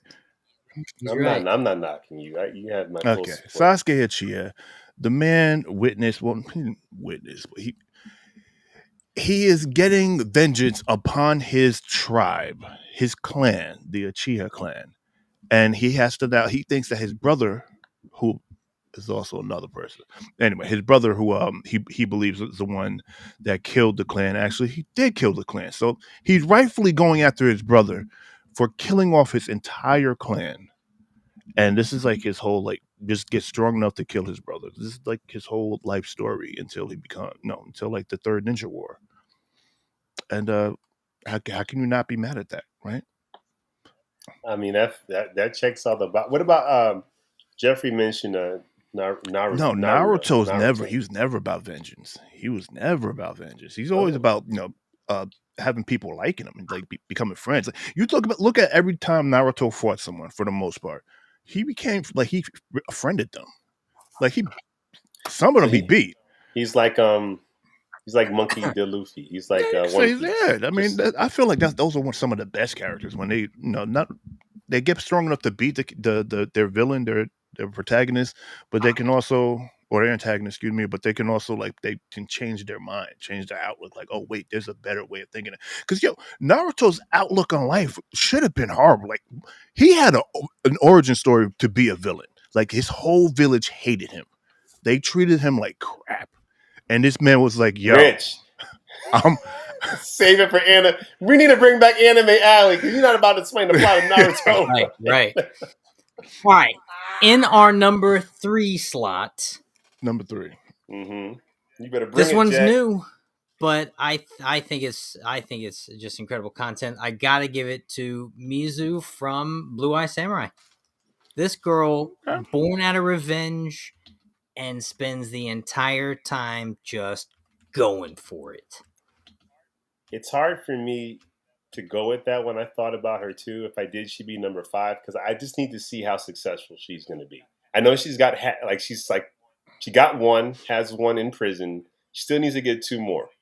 So she's filled with revenge. I need to see her success rate. Look at the. You're right. But I mean, this story is ongoing. But you look at a person's drive, the passion. I mean, Bar bar none. She's bar none. But I need to see how successful she is before she beats the people on my list. But her passion is dope. Next up, Jackie spoiled it for me, man. But Freddy freaking Krueger. This guy was burned alive by the town parents because he was abusing their children. Allegedly. Dude, alleged. No, Well, it was a legend when they did it. Dude came back to life, Rich. And he's so evil. He sought revenge on their children and killed off their children. Now Nancy beat him in the end. Remember, like the end heroine at the end of the movie. But he kills Nancy in Freddy Part 3. So if you look at it, he actually completed his revenge. And he's just messed up enough to see himself as the victim too. Yeah. Yeah. Freddy Krueger's the victim. Freddy Krueger came back to life and killed off the people's children that killed him forever. Not even, and the parents were still alive. He could have went after the parents. He didn't. He went after their children. Freaking crazy. Rich, number 3. Number 3. Give me some anime. Oh yeah, Rich. you know it's gonna be anime. Obito Uchiha. Okay, listen. From Naruto. From Naruto. I literally just said Uchiha for the last one, and you're just telling me from what? Are you paying? Are you listening to what I'm saying? I'm sorry, I apologize. Doesn't matter. This man's vengeance ran so deep he helped kick off the third Ninja War. I'm just saying. He started a whole nother war because of his vengeance. Did he succeed in his revenge? He didn't succeed. No, because the power of friendship ended up having him stop. But the war was still going. So Rich, the war was still going. So everyone on your list pretty much has not succeeded in their revenge. Is that what we're counting right now? Or you just making up something so you could win right now? Is that what you're doing? No, but for me, it's like the revenge is great. But I need to his number one. Do you get? Yeah, what's your number one? We know we're not there yet. But we're not number one yet. Oh, I know who your number one is. This number one. I know who your number one is. You might know, but no, that's not. I'm just asking, Rich. Like, does any of you? No, because they're villains. They're villain. Well, he's a villain specifically. Actually, technically, Sasuke did win because he beat his brother. He did kill him. Well, that's up in the air. He left him for dead. Well, he's alive. No, he actually died. He actually died because he got brought back to life during the third Ninja War. See, brother, you need to get up on the anime. You know what? Rich, I watch anime right now. Naruto, you ain't on it. Anyway, all right, and Jack in the number 2 slot, I got to give it to John Wick. John Wick in the number 2 slot. This guy, born from vengeance. He's not born from vengeance. He's revenge for killing his dog that his dead wife gave him. All the skills he learned and everything that makes him a monster was not out of vengeance. The public knows John Wick. He's born out of vengeance. This guy was living a quiet life. He was reborn out of vengeance. I'll give you a technicality on that one. John Wick. He was the boogeyman before his dog got killed. John Wick turned loose on the cinematic universe that is John Wick, is born out of vengeance for that dog being murdered. But out of 4 John Wick movies, only one of them is about revenge. The other 3 is just surviving the other. I'm sorry, you're wrong though. The other 3 are a snowball effect as a byproduct of the first one. That's what he just said. The whole thing is just one big revenge story. It's not though. Let's get the audience to weigh in on this one. Is John Wick a revenge story? Well, Rich and I, our opinion matter. It's the entirety of the John Wick. John Wick isn't a revenge story. Just one, and that's it. He caught his revenge, and then after that, he was fighting to stay alive. All right? John Wick 1 is where it's at. It is, but that's besides the point. John Wick 1 one of the greatest revenge stories ever made. No, it's not. It is. It was good, but it wasn't the greatest. Really not. I can't believe it's in your number 2 slot. Like Blue Eye Samurai is more revenge. Total revenge.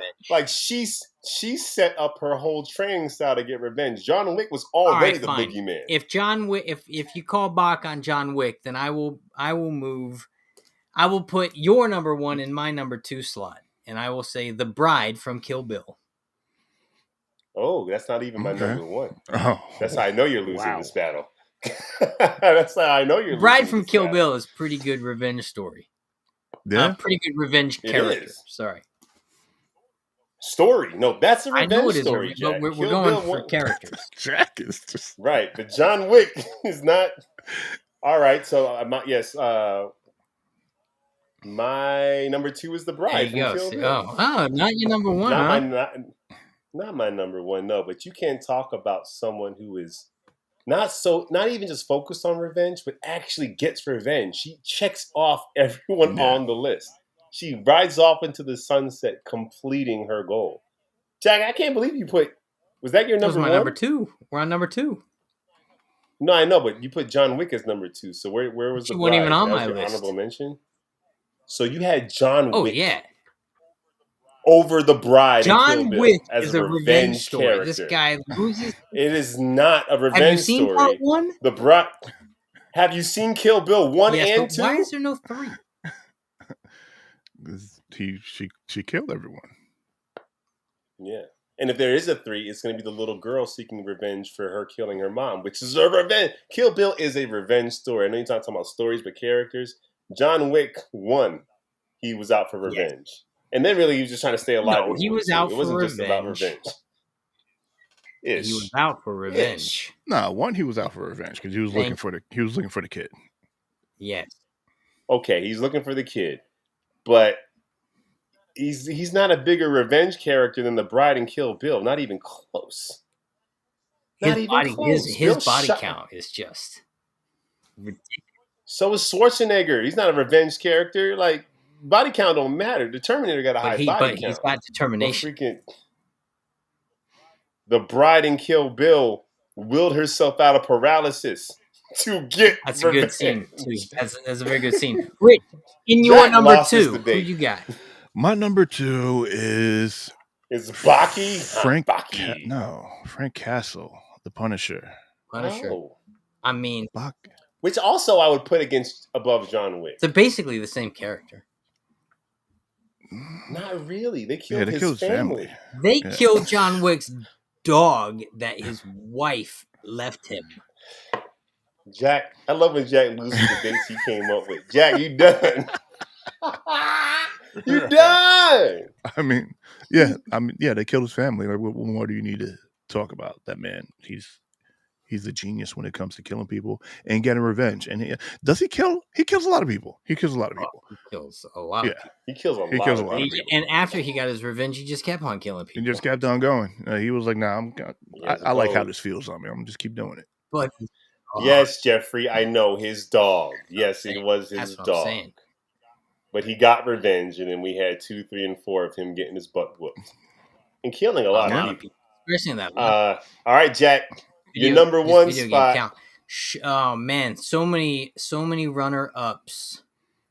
There's only one revenge story that tops all revenge stories, and what's interesting about this revenge story, It's a good thing we're not doing revenge stories. you're right. Characters born out of revenge, and what's interesting about this character is he's got a whole life before his moment that defines him.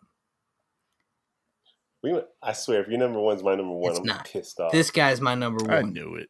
This guy's Berserk. born out of revenge. You lose. I don't lose. You never read it. And you can't call a Bach on it because when we're first introduced to the character, we're introduced to the Black Swordsman. So he's I know what he's well on his quest for revenge, and this guy is brutal. Some might even call him. I said you lose because mine's better than yours, not because he's not out for revenge. Who's your number 1? But yo, it's one thing when you're out for revenge, but it's one thing when revenge chooses you against your will. You don't got the Crow. The Crow. This dude was killed by a bunch of gangsters. Him and his girlfriend. He comes back to life. He would rather go to heaven and be with her. He doesn't even want revenge, but revenge chose him. He is not allowed to have a moment of peace. He's not allowed to have that sweet death.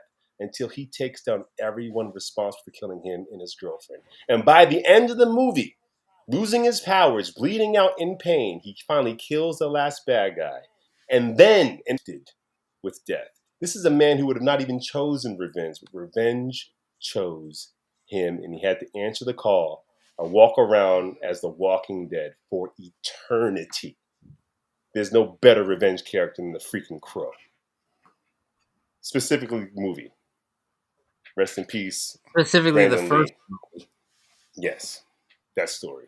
Eric, I forgot his last name. So you're choosing the first story against the sequels that followed. Yeah, they're all kind of standalone episodes. They're not even the same character. Kind of like John. No, John Wick's the lead in all the movies. So is the Crow. No, he's not. Let's go. The Crow is not the same Crow. The Crow chooses different people. It's not the same character in the sequels. That's convenient. Well, listen, The Crow is a great movie. We should retroactively probably go back and watch that sometime and talk about it. And Jeffrey, heads up, we probably talk about The Crow at some point, so go watch that content. We actually haven't, though. Yeah, I don't think we have talked about The Crow. That's what I'm saying. We should talk about it. Actually, really is. And probably ahead of its time for comic book movies coming out, you know. Even the visuals, dude. It's a city that never stops raining. It's great. That movie is... Bro. But there's something interesting about a character who would rather not. He would rather not. It's not like I came back because I have to. It's like he's not allowed a moment's peace until he does it. That's an interesting choice. And Rich, no, your number one slot? Listen, for all those who sat back and watched the end of, you know what? I'm just going to go out and say Aaron Yeager. Oh, well, I mean, kind of, yeah. Kind of? What do you mean, kind of? Explain yourself.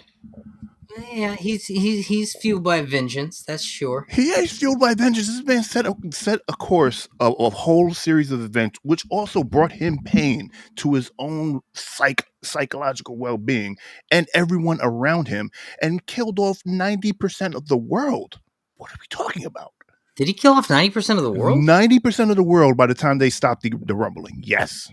So Aaron Yeager, for those of you who don't know, is the protagonist in Attack on Titans. And if you don't know that, it's definitely good content. Yes. The last part of that came out, part 2, part 3, whatever it is, came out a couple of months ago. And man, what?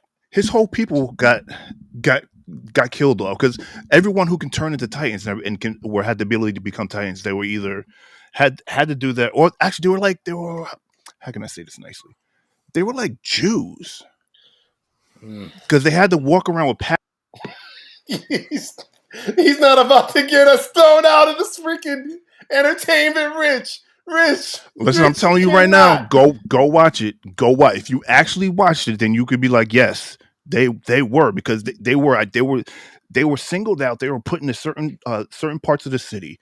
They were only allowed to come in and integrate with the rest of the city if they held some type of stature. Like, so if you had a family member that was able to turn into Titans, then yes, you came up and you were able to elevate your family up now. That's what they were.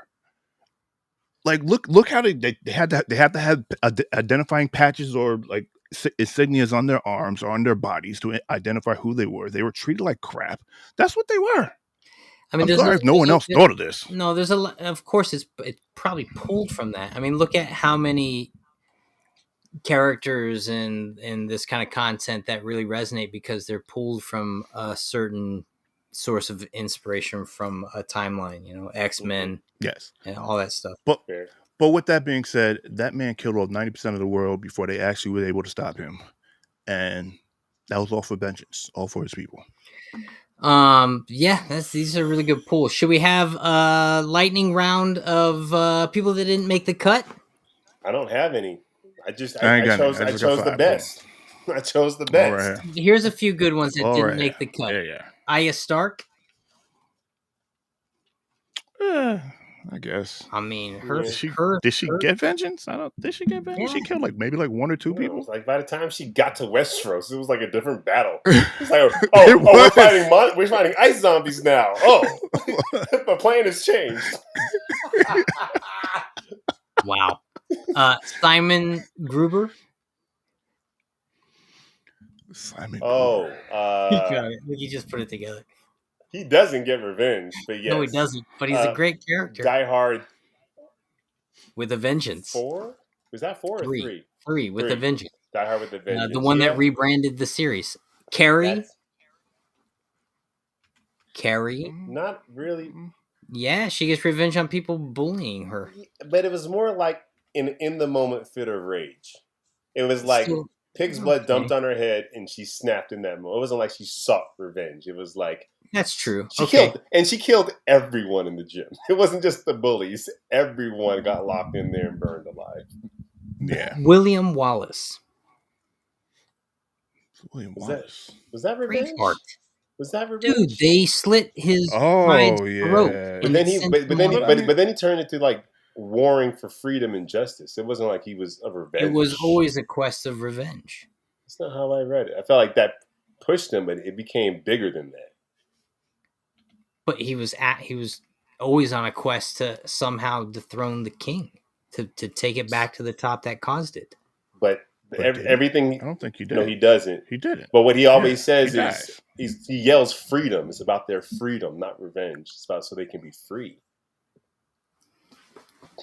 Revenge may have started it, but it morphed into something else. Yeah, bigger than him. That's why he became a hero. Yeah. You can take our lives, Rob, but you can't take our freedom. Like he says it. He literally says it, Rich. All right, poke something at Max Cady then. Who's that? Cape Fear. That guy's revenge story is so good that they gave it to Sideshow Bob in The Simpsons. I actually never seen Cape Fear. Oh gosh. Well, this has been a wonderful It's been a while debate. since I watched I was a child when that came on. I was like, why am I watching? First, why is De Niro so jacked? And second, He is too. why are they copying The Simpsons? Because I watched The Simpsons first. So, like, this movie ripped off The Simpsons.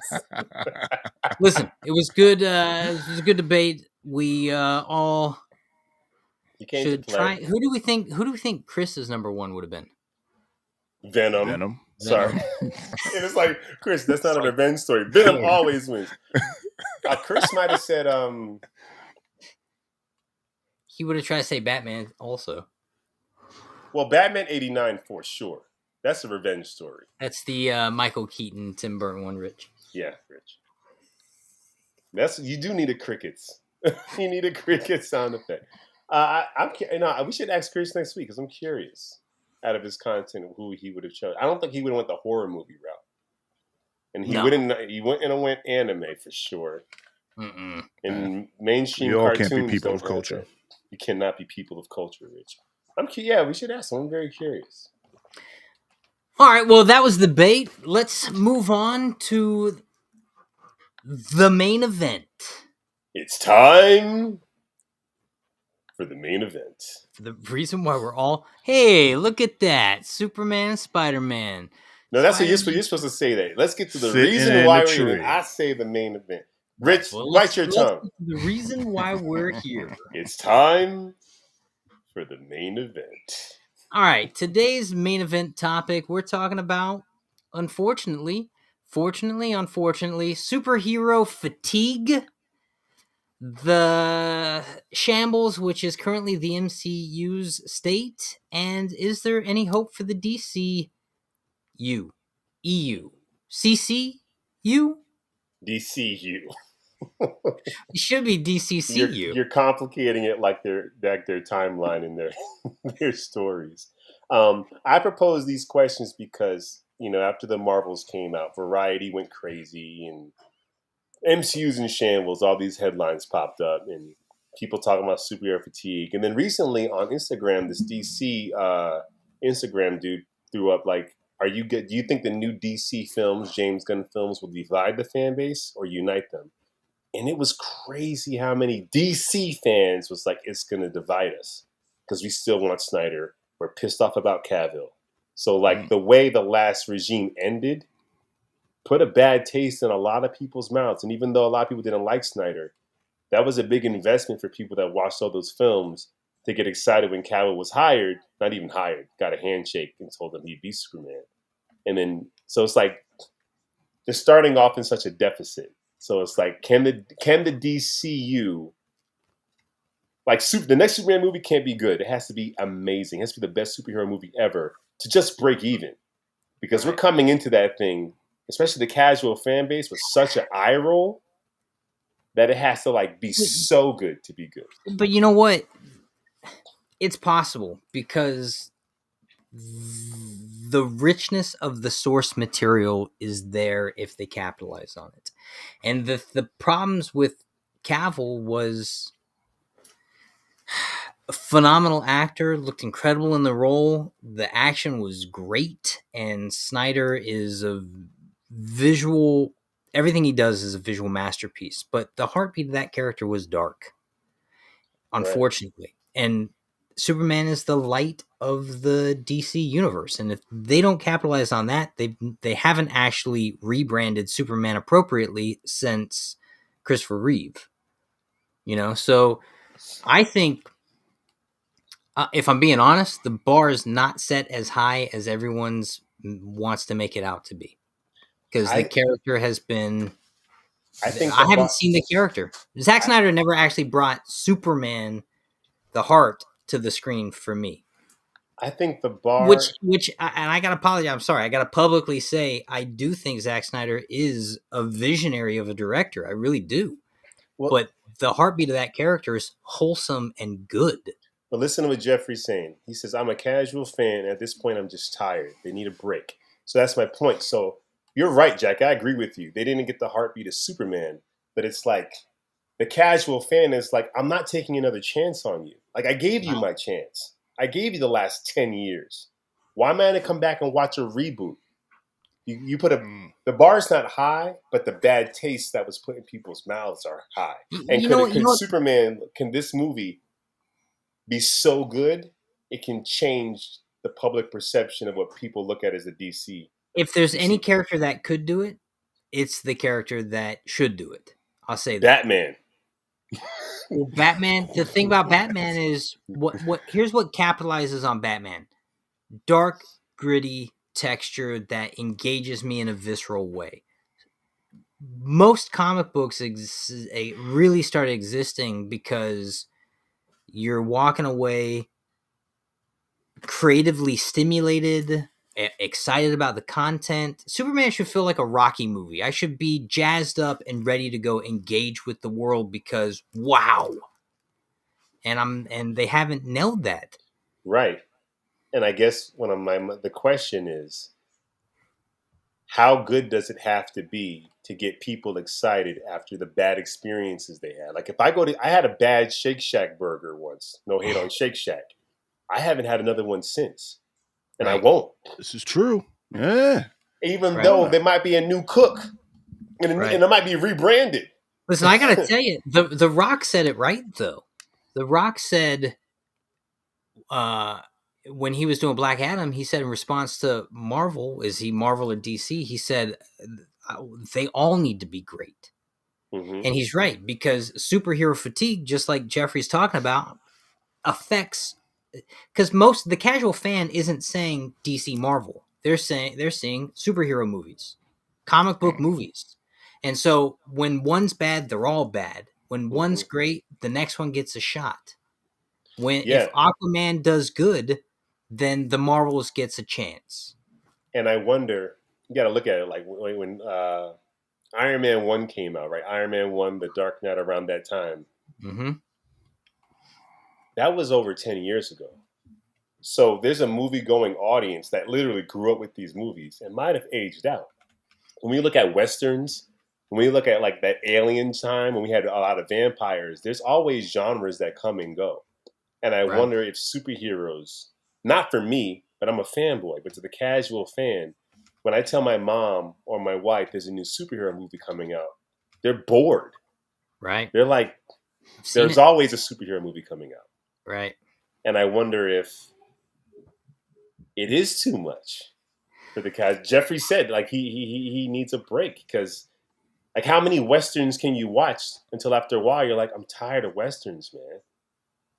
Show me somebody on a spaceship. I'm tired Well, of westerns. even a really good meal requires a palate cleanser so you can actually appreciate the next course. True.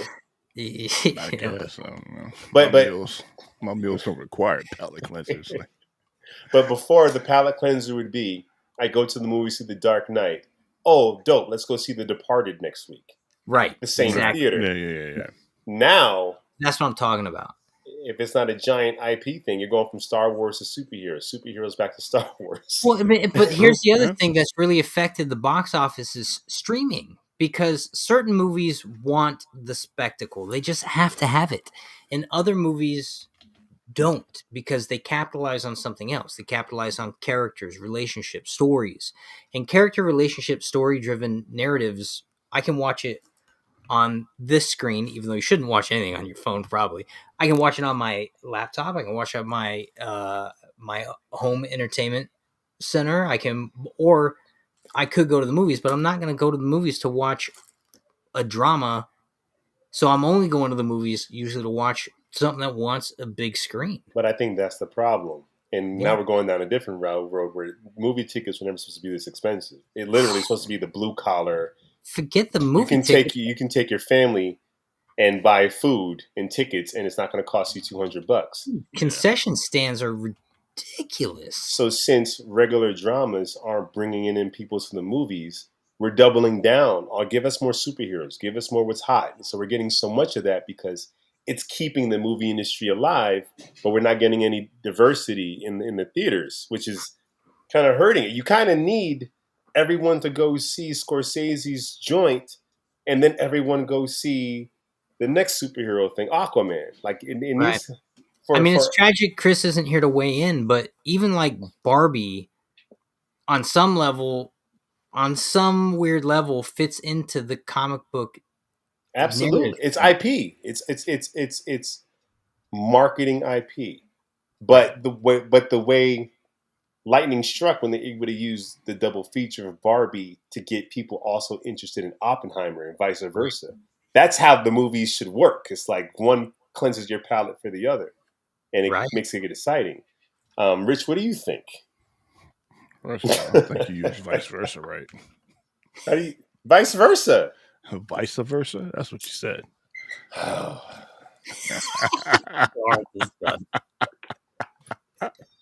Brass balls, Rich. I have no idea what that's supposed to mean. Glenn Ross. Oh, yeah, anyway. It was actually written for Alan. What the hell? But anyway, so yes, I feel like it's too much of, because like you said, you're running from one big movie to the next big movie to the next one. There's nothing in between to kind of like cleanse your palate for you fancy eaters out here. Sometimes you go watch like a Star Wars, and you can go watch it like a little horror flick or whatever the case may be. Yeah. Like the latest like vampire movie, like the one that came out, Demeter or someone. Like I would have went to the movies to watch that in between everything else, and I'd have been like, okay, when the next superhero movie comes out, which usually didn't come out the very next week or like within the next month, it'd be like a couple of months later, you go watch the next superhero movie. But now it's like seems like every month or just every other month, a superhero movie's coming out, and not just coming out. Like in between that, you also have like 3 different TV shows. But that's why the fatigue is really kicking in. It's not. The funny thing about that is we're not complaining about having too much content, but the quality of the content does seem to be slipping because of the volume of the content. Let's talk about the MCU specifically. MCU in shambles, the question mark, and they're the ones that have so much content that's all connected. There's a lot of content that's connected, and they ran their TV shows like they run their movies. They didn't run TV like you're supposed to, where you have a showrunner / leader in charge of each show making decisions. They kind of ran it all like they do their movies with kind of one person overseeing, but it's too many hours of content for a couple people to oversee, and things are going to fall through the cracks. When you watch network television, let's talk about, since we're geeks, let's talk about Smallville. seasons of Smallville have filler episodes and bad episodes because you can't give me a 22 episode season of bangers. You don't have the budget to make every episode a banger. So you're going to have filler episodes. You're going to have some episodes that are kind of whatever. You're going to have like 5 episodes where you see where they spent the money. Now, Marvel, although they have 8 episode seasons, they'll have like 5 series with 8 episode seasons come out in the same year. And it's like, they can't all be good if you got too much content. You got to almost isolate it or have leaders working on this, working on that. You can't micromanage it like you do the movies. But I almost feel like part of the problem is, and it's a hard one. It's a hard one because I understand the necessity for NDAs and keeping things hidden and secret so as to not spoil things. But you know, my stance on the Marvel thing is, I continue to show up to the party every time, expecting that it mattered whether I showed up or not, and their content stopped actually mattering whether you showed up or not. You say the Marvels, you get a different experience if you've seen the content, and I say kinda.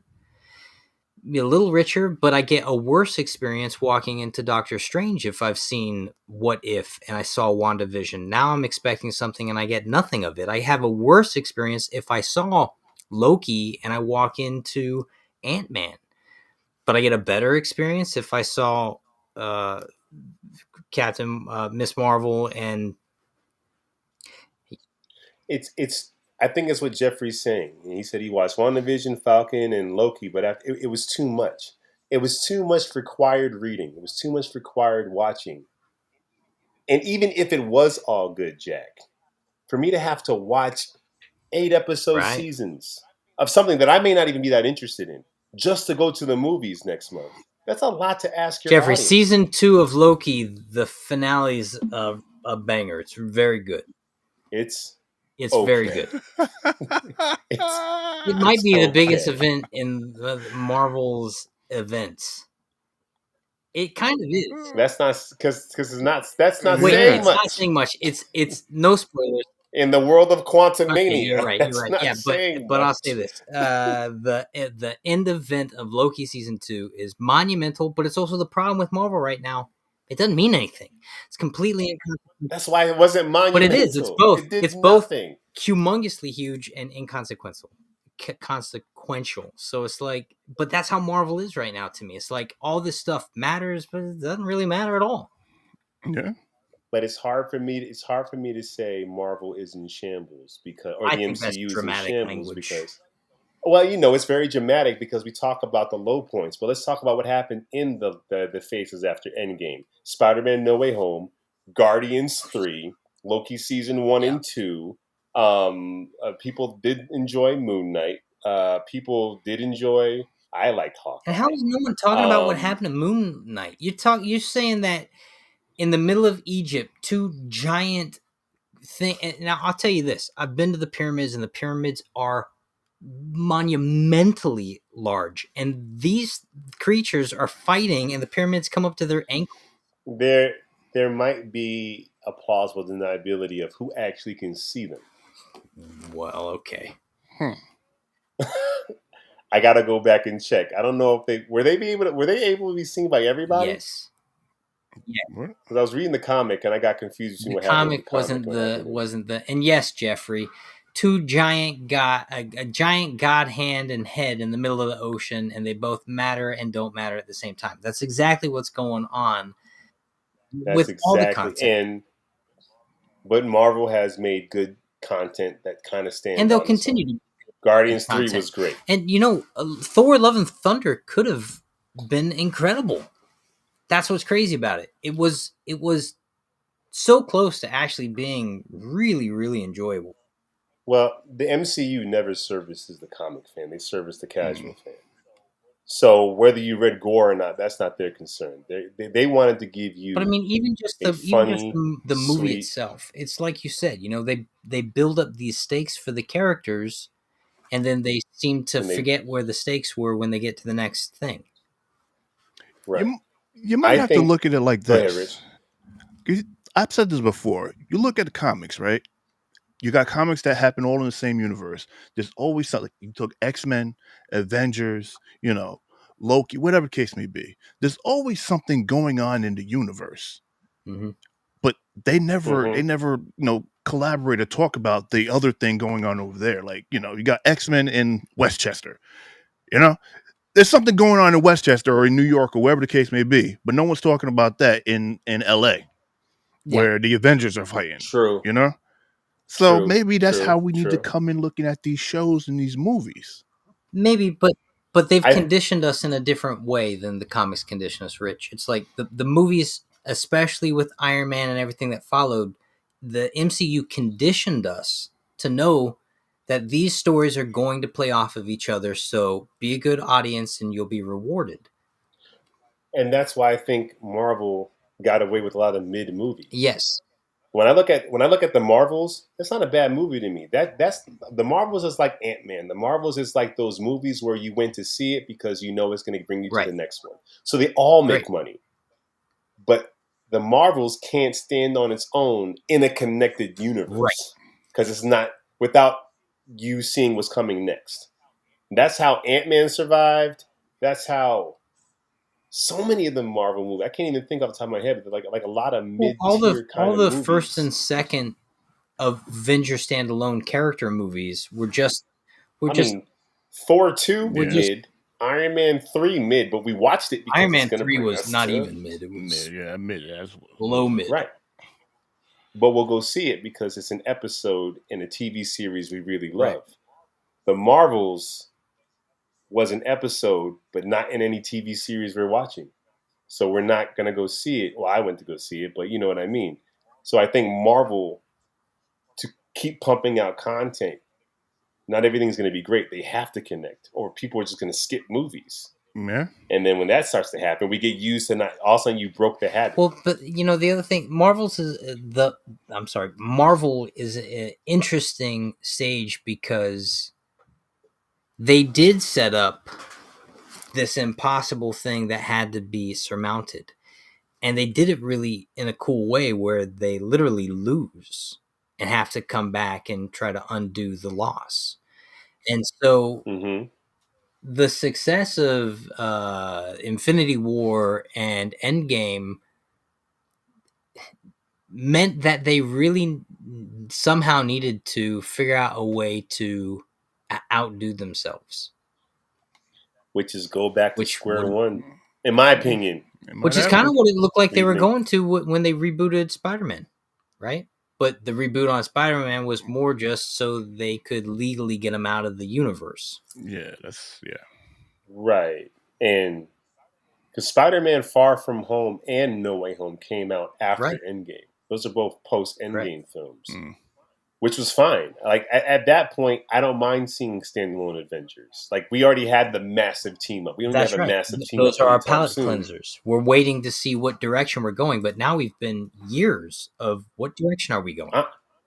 Honestly, I think the pandemic and the streaming wars is what hurt the MCU. Mm. The idea of having to have all this content on TV. Yeah. That's what it became too saturated. Like if all this was just the movies and you only had a few of these movies, we would have been cool with standalones.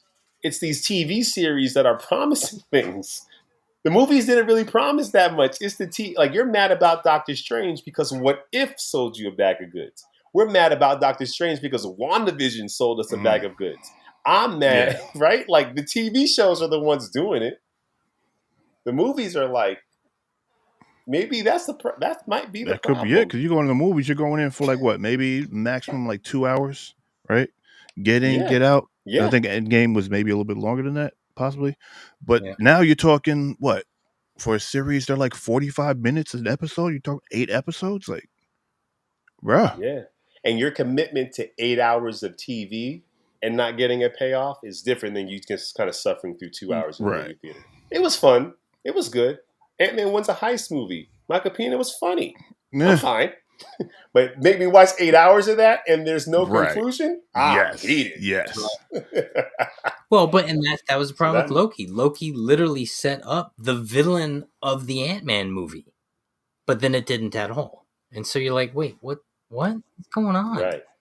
that's where I feel like the MCU stepped over themselves the most when they both came out with versions of Kang that didn't Oh, complement each other. massive! That was a Yeah. massive faux pas. And Let's talk a little bit about the hope of DC.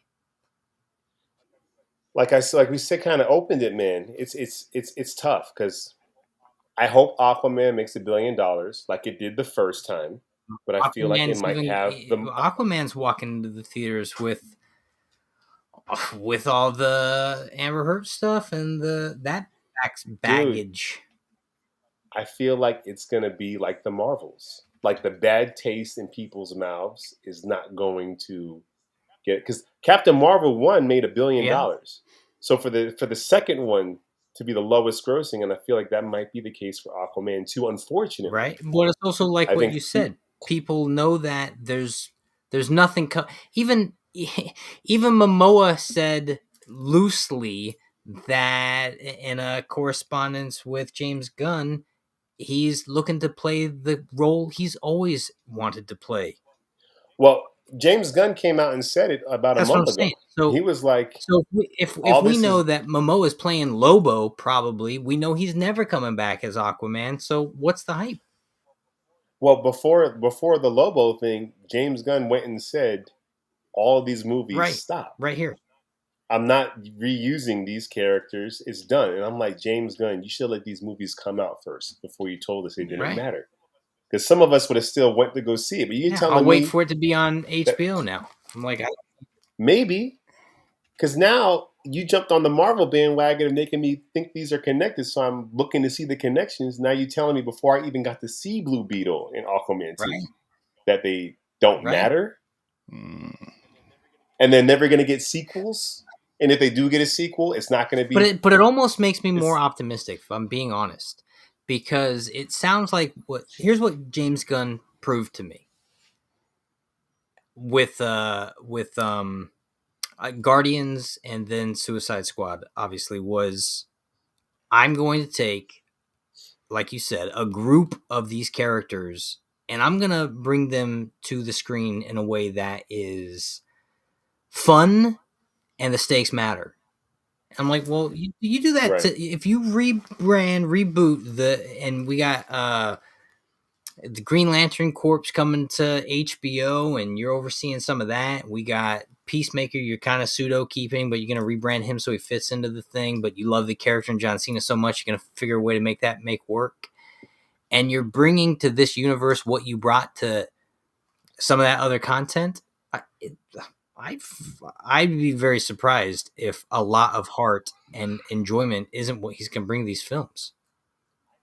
I think he is, and I think he's going to make a terrific Superman movie because he produced Brightburn, and to make an evil version of Superman like that, you have to know his heart. The only way you can make something that bad is to know how good the Yeah. character is. Yeah. You know, all these guys are making these darker versions of Superman, calling him Superman, and James Gunn is like, no, I made the evil Superman. That should show you how I revere him as Right. good. But with all this stuff going on, I think it's too confusing for the casual audience member. I think it's too much. You can't. James Gunn came up with a whole slate of movies that'll span across 3 years. It's like, don't tell us anything. Just tell us the No, first movie. Just like Batman said to the Flash, save one person.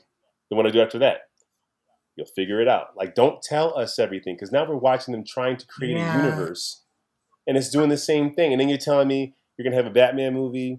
But then it's like Elseworlds because you're still going to have Pattinson's Batman over here that's not connected. You're already confusing the casual fan. Yeah. They're like, so there's two different actors playing Batman. I'd attribute it to something kind of what Denzel said about social media. He said it kills the mystique of what an actor used to be. Like, say less, and you could be there. I Keep it mean, secret.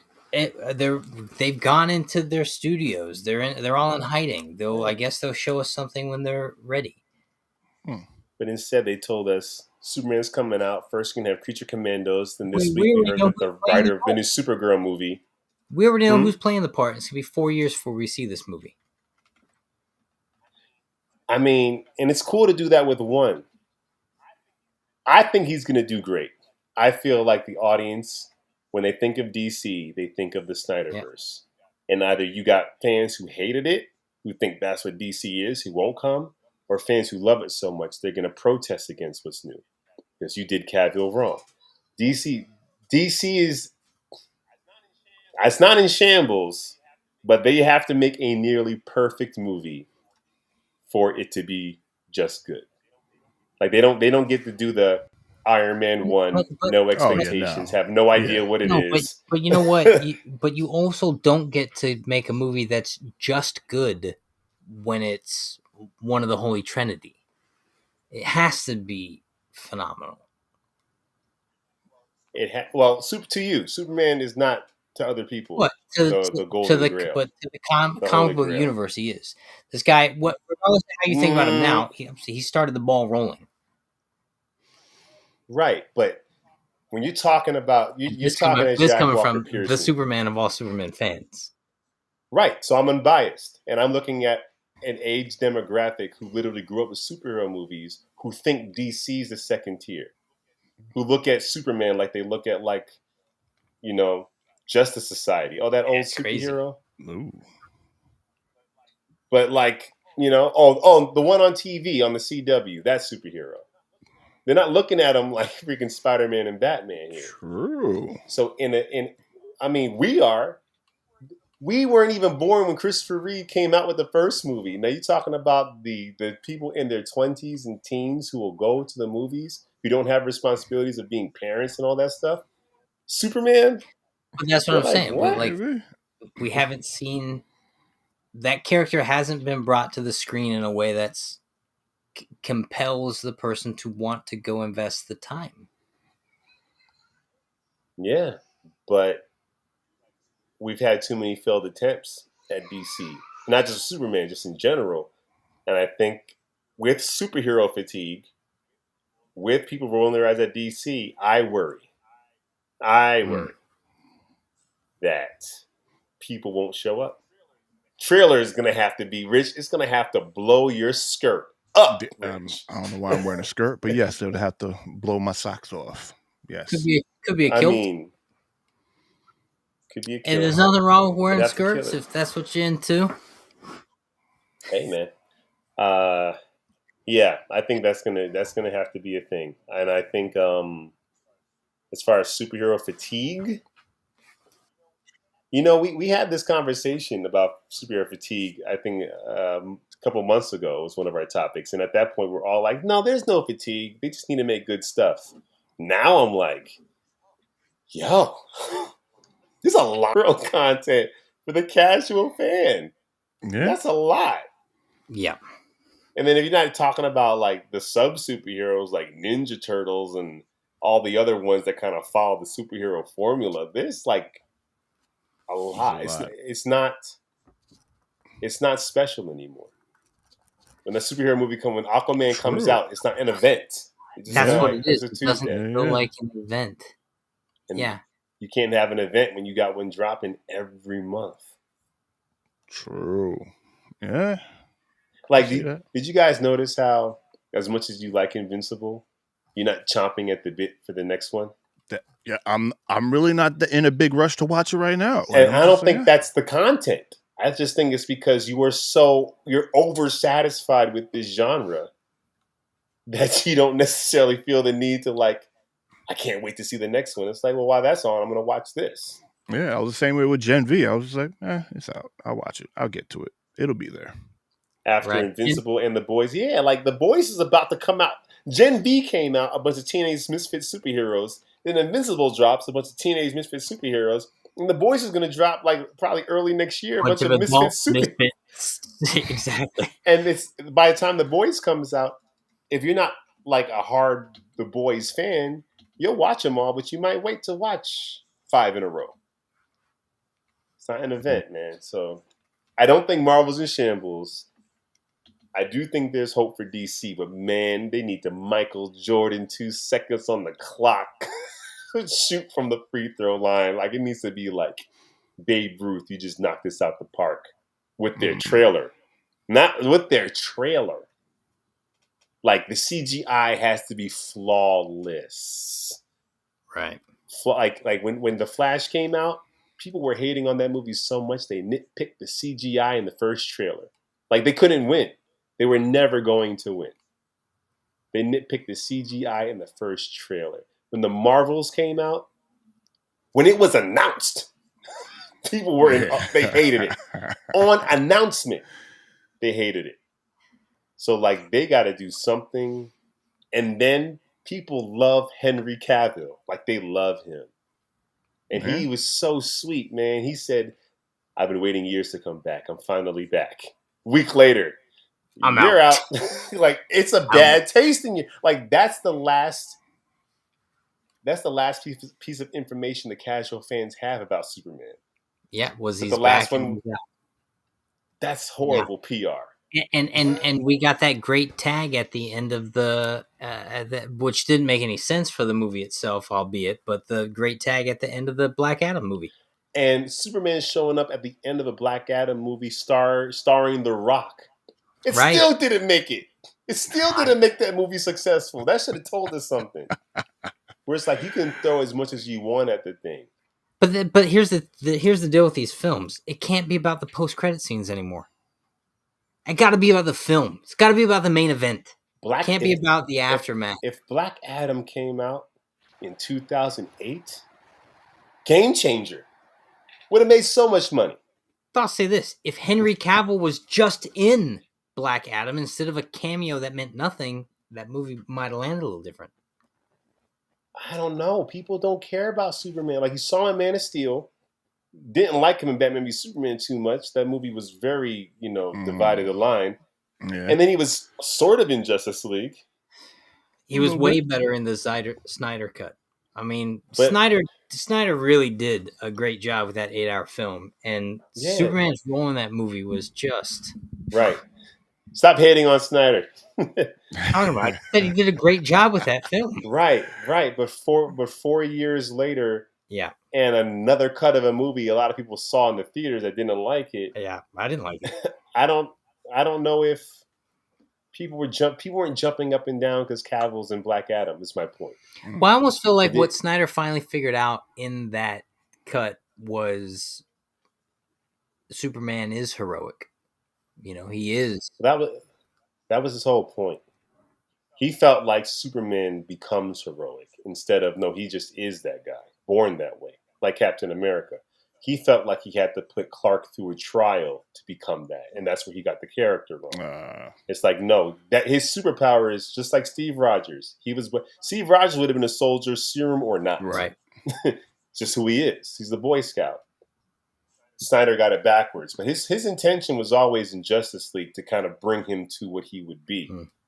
The problem is, Snyder's a great storyteller, and the characters he came up with in some type of Elseworldsy, darker, edgier versions is dope. But we don't want to build a universe around your version of these characters. Like, I don't want a whole world and 20 years of films based off of these depictions. I'd be down for it like Keaton. Some one-off trilogy Batman movie that's going to be around for 5 years and go away. Dope. Have him kill everybody. That's great. And we'll reboot them later and they'll be different. But you telling me these are going to be the status quo for the next 20 years? Nah.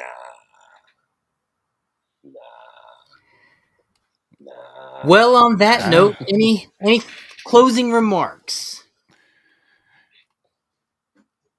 Are you guys fatigued? Nah, dude, I'm hopeful, and I'm jazzed up about seeing a Superman movie. I'm jazzed up about the potential that I know, and I've said this quote a bunch of times when Harold Clurman talked about needing some flops in order to recalibrate the great ones. We're in a low. I do think that there needs to be. I just want to tell the studios who are watching our show right now, listen, it's okay. Breathe. We're patient. You don't got to pump out 100 things in a year. We're not going to fault you for that. Give us quality and we'll come back every time. And we know that you're trying to do it. And we know that you're trying to do both. But it's okay to do less when that less is ultimately more. We'll be okay with it. And that's how I feel about it. Like, I think that's where the fatigue is what you said. We're not excited about the event right now. But the studios don't care about how you feel. They want to make billions of Right. dollars and get their Yep. bonuses. It's not as sentimental as you make It it is out for to me. be.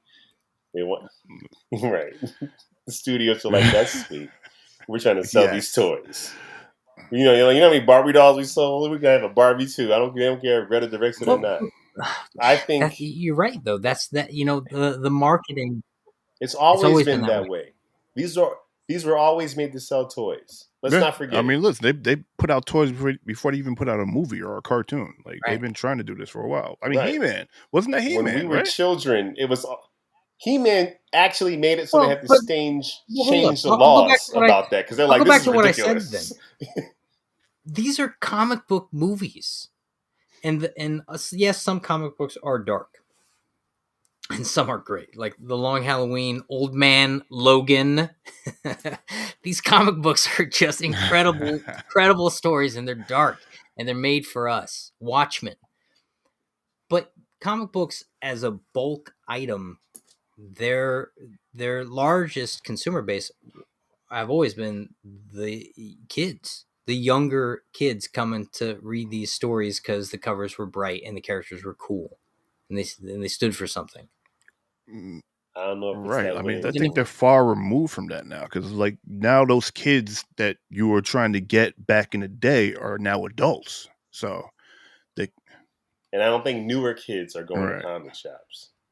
comic book shops, there's something Digital funny about comic devices book shops. changed. Comic book shops, I've noticed, uh, were on a real down slant. They were harder to find, and the ones that I was finding had poor selections. They're on an up slant now.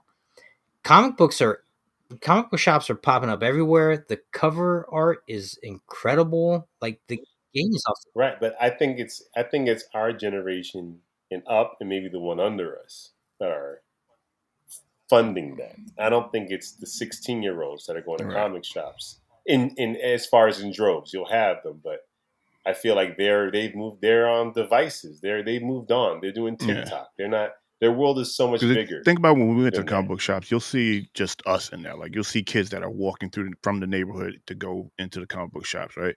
But now when I go into the one that's local to me, if I see a kid in there, it's because his father brought him there, or like his uncle or something. Yeah, or they're like or they're on like that Pokemon card Right. playing side. They're not even Right. looking at comics. you know. So I think for a lot of them, it is the movies that are doing it. And if they read a comic book, it's because they like the movie so much they want to read an Iron Man comic. That's the hope. It's completely went backwards. That's it. So I think it's always been to sell, and I think that they're doing what they set out to do. Like Marvel, their hit record is bigger than their misses. It just is. They made like when every movie's $1 billion. It's your second lowest grossing. We make billions of dollars every time. Excuse me, the couple times we didn't make Right. $1 billion at the box office. And like you said, I think we're in a lull period.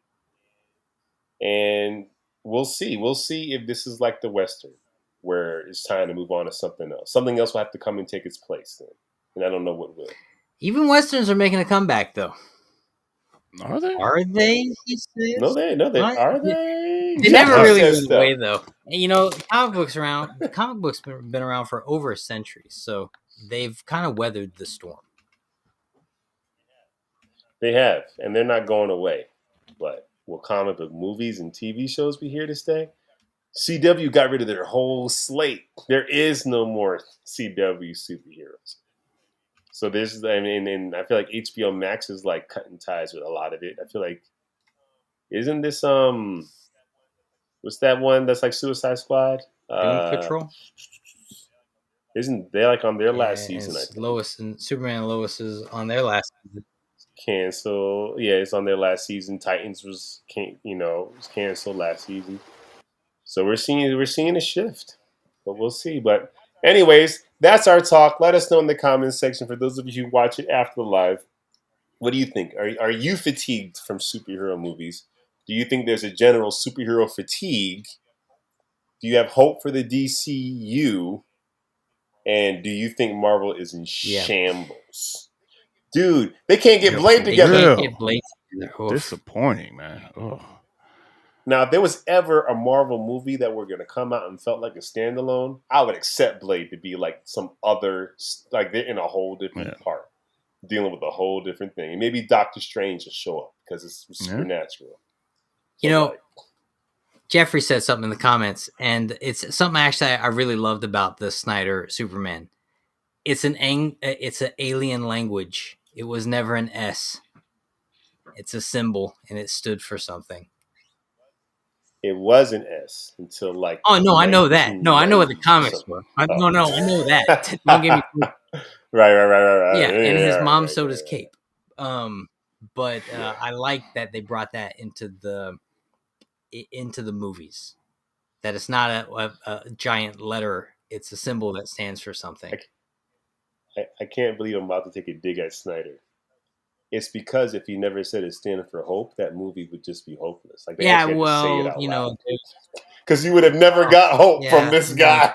If he didn't say it stood for hope, they didn't have that one scene. And this Superman actually, speaking of revenge, this Superman goes for revenge in one of the scenes. We see him get a drink poured on his head, and this dude disrespects a girl in a bar. And what does Superman do? He destroys that. Those trucks aren't cheap. Those trucks are not cheap. What? Forget the trucks. The labor is going to cost like the cities. Dude, someone's paying that money. Tax-paying dollars. Superman in that movie. So, right. All right. Well, that was our main talk. Hope it was enlightening, and I think it's time for some recommendations.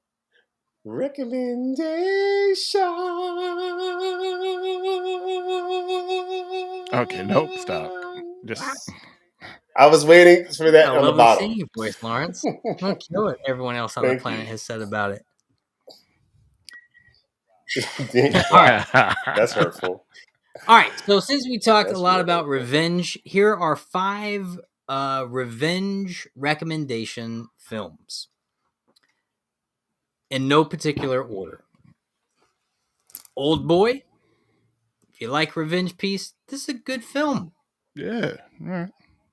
I forgot everything about that movie. It's about revenge. I can't even remember it. Yes. The Crow, a great revenge film. Yeah. Kill Bill 1 and 2. If you like revenge and you haven't seen Kill Bill, you don't like revenge as much as you think you like revenge. I don't think you do. Blue Eye Samurai, we talked about it last episode. This is a great content and all about the conviction that revenge can really bring to a person as a motivating object. Yes. Blue Eye Samurai. And the last recommendation, if you're looking for a revenge narrative,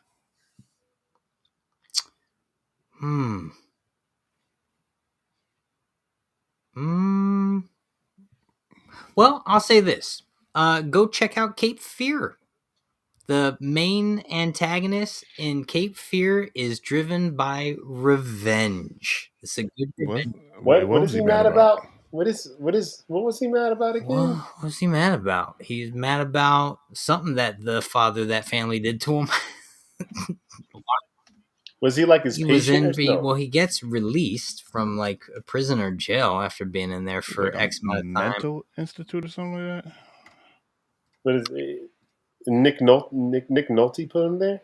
Is Nick Nolte the dad in that movie? I got to go back and watch it. I haven't seen that movie in 20 years. He is. And yeah. So I'm like, what did he do? I guess we're going to be watching this movie this week. Cape Fear. No. Are you sure this is a revenge movie?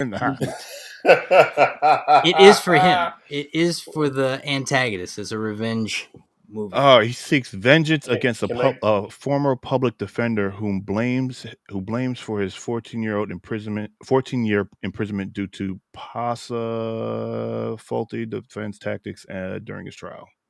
There you go. Purposefully faulty defense tactics. So yeah. Can I give 2 honorable mentions? Yes, but is the Rave one of them? The who? The Rave? The Rave. Who's the Rave? Oh, Wraith. Oh, what? Wraith. The Wraith. Ah! What's the crow? The Wraith is kind of the Yeah. crow. Yeah. He just comes back to life. Yeah, well, the Wraith is definitely one of them. Freaking Charlie Sheen at his finest. I love the Wraith. Django, Django. Oh, Yeah, Django Unchained. Unchained. Yeah, well, most of Tarantino's films are Django. revenge. yeah. Most of them, fair enough. And what was the one? Oh, Man on Fire. Remember, Creasy thought she was dead. That's why he was doing all that stuff. Oh, Yeah. Okay. you're right. Misplaced revenge. Well, they still kidnapped her, That's true. right? Yeah, and Man on Fire is a And he good found movie out. and launched a whole slew of films just like it. Equalizer. Yo, when are we gonna get that Liam Neeson and Team Denzel up? Washington team up and like just a two assassins When they're going both at in, each other? when they're I would both in go watch that. wheelchairs. Don't see Jack. Don't be an ageist. I'm not. I'm saying Jack. I would watch that. Listen, what I like about Equalizer is like you saw him like go through his aches and pains, bro. That last one, you saw him like he was feeling it. He was like, man, I didn't see Equalizer 3. You went to the Yeah. movies to see that? yeah, he was feeling those pains. He was like, man, I'm gonna do this, but it's gonna hurt. Okay, we got a question from Jeffrey. Any movies y'all watching during Thanksgiving week as a tradition? Napoleon is not tracking well, I heard. I'm not gonna go see Napoleon. The trailer looked pretty good though. That's for sure. Yeah, but I don't like what he did to Haiti, so forget F Napoleon. I don't really have, just colonized and enslaved a bunch. I don't really have Thanksgiving tradition movies. Yeah. Christmas tradition movies. Christmas tradition movie was easier. Die Hard. There's more content. Gotta Die watch Hard. Thanksgiving movie? No, Die Hard for Christmas. What are you talking about? Die Hard for Christmas? That was a missed opportunity in one Die of the Hard sequels, for though. Christmas. Die Hard is the #1 Christmas movie, Jack. Yes, I agree. There are two kinds of people in this world, Rich. People who think Die Hard is a Christmas movie and idiots. And Yes. Lawrence, who's like, it happens around Christmas, sure. No, it's a But- 100% Christmas movie. As a matter of fact, I think we Man. had a debate about it and you We lost. did. I think no Thanksgiving traditional movies. Although maybe I'll throw on the little Charlie Brown thing. Is there a little Charlie Brown Thanksgiving? It was Charlie Brown Christmas. Yeah. Remember back in the day when we used to watch sitcoms where we got excited because they covered every season, like the Halloween episode, the Thanksgiving Right. episode. There is a Charlie Brown Thanksgiving. Jack. But there's the Christmas one too. Yeah, Jeffrey, do you have any movies you're going to be watching? Or maybe over you'd like to Thanksgiving? give us a recommendation. Yeah, recommend us a Thanksgiving movie. Some little turkey action, little turkey burglar. Watch like- The Pilgrim. Look at that. I did. That's watch the horror movie just came out it's a Halloween movie. Listen, The Pilgrim? it's The yeah, Pilgrim. it came out like Thanks. in Is it Halloween? It's Halloween Thanksgiving. themed. It's horror themed. It's horror. It's film. horror themed about pilgrims on Thanksgiving. Right. So it's a Which Thanksgiving would have movie. probably been a pretty Yeah. horror. It's more of a Thanksgiving movie than Die Hard's a Christmas movie. No, Okay, you're first of all, confused. stop that. You haven't even seen it. I have seen Die Hard. But you haven't seen The Pilgrim. The fact that there's a pilgrim in it already does half the battle, Jack. There's a guy in a Santa. There's a giant Santa. There's a Christmas tree. There's a Christmas tree. It was a whole Christmas party. What are you talking It's a about? Christmas party and music. No, it happens around Christmas. It happens on Christmas Eve. No one learns a Christmas. There's no It was Christmas. Christmas. miracle. It was There's no Christmas Eve. Yeah, It is a that- Christmas miracle. He gets that shot off. Yippee-ki-yay. Then Batman Returns is a Christmas movie as well. Well, it might be. That's a little I more guess. debatable. They literally, at least in that movie, they kiss under mistletoe and like they actually exchange. If you Christmas- eat a mistletoe, What? Okay. No, mistletoe can be deadly if you eat it, but a kiss could be even deadlier. all right. All right. Well, we will think of. No, Jeffrey's open to suggestions. We can't leave him hanging. All right. All right. All right. We all have 5 minutes of homework, and you guys watching this. Sorry, this is 5 happening. minutes, 5 Right. seconds. Jeffrey, I can't necessarily give you a Thanksgiving themed movie, but if you want a fun movie to watch, congrats on 1.6K. Oh, subscribers! Yeah, we Oh. are 1,604 Hey, all right. subscribers. Nice. Rich, give me the. Wait, I hated all of that, planes, but there it trains, and is. automobiles? Wait. Hey, is planes? That is good. Is planes, trains, and automobiles around Thanksgiving?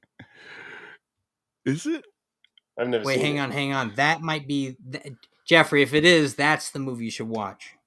It's planes, Oh, I trains. think so. Planes, trains, and automobiles. I think it might That have been. is, They had like a Christmas was it Christmas turkey?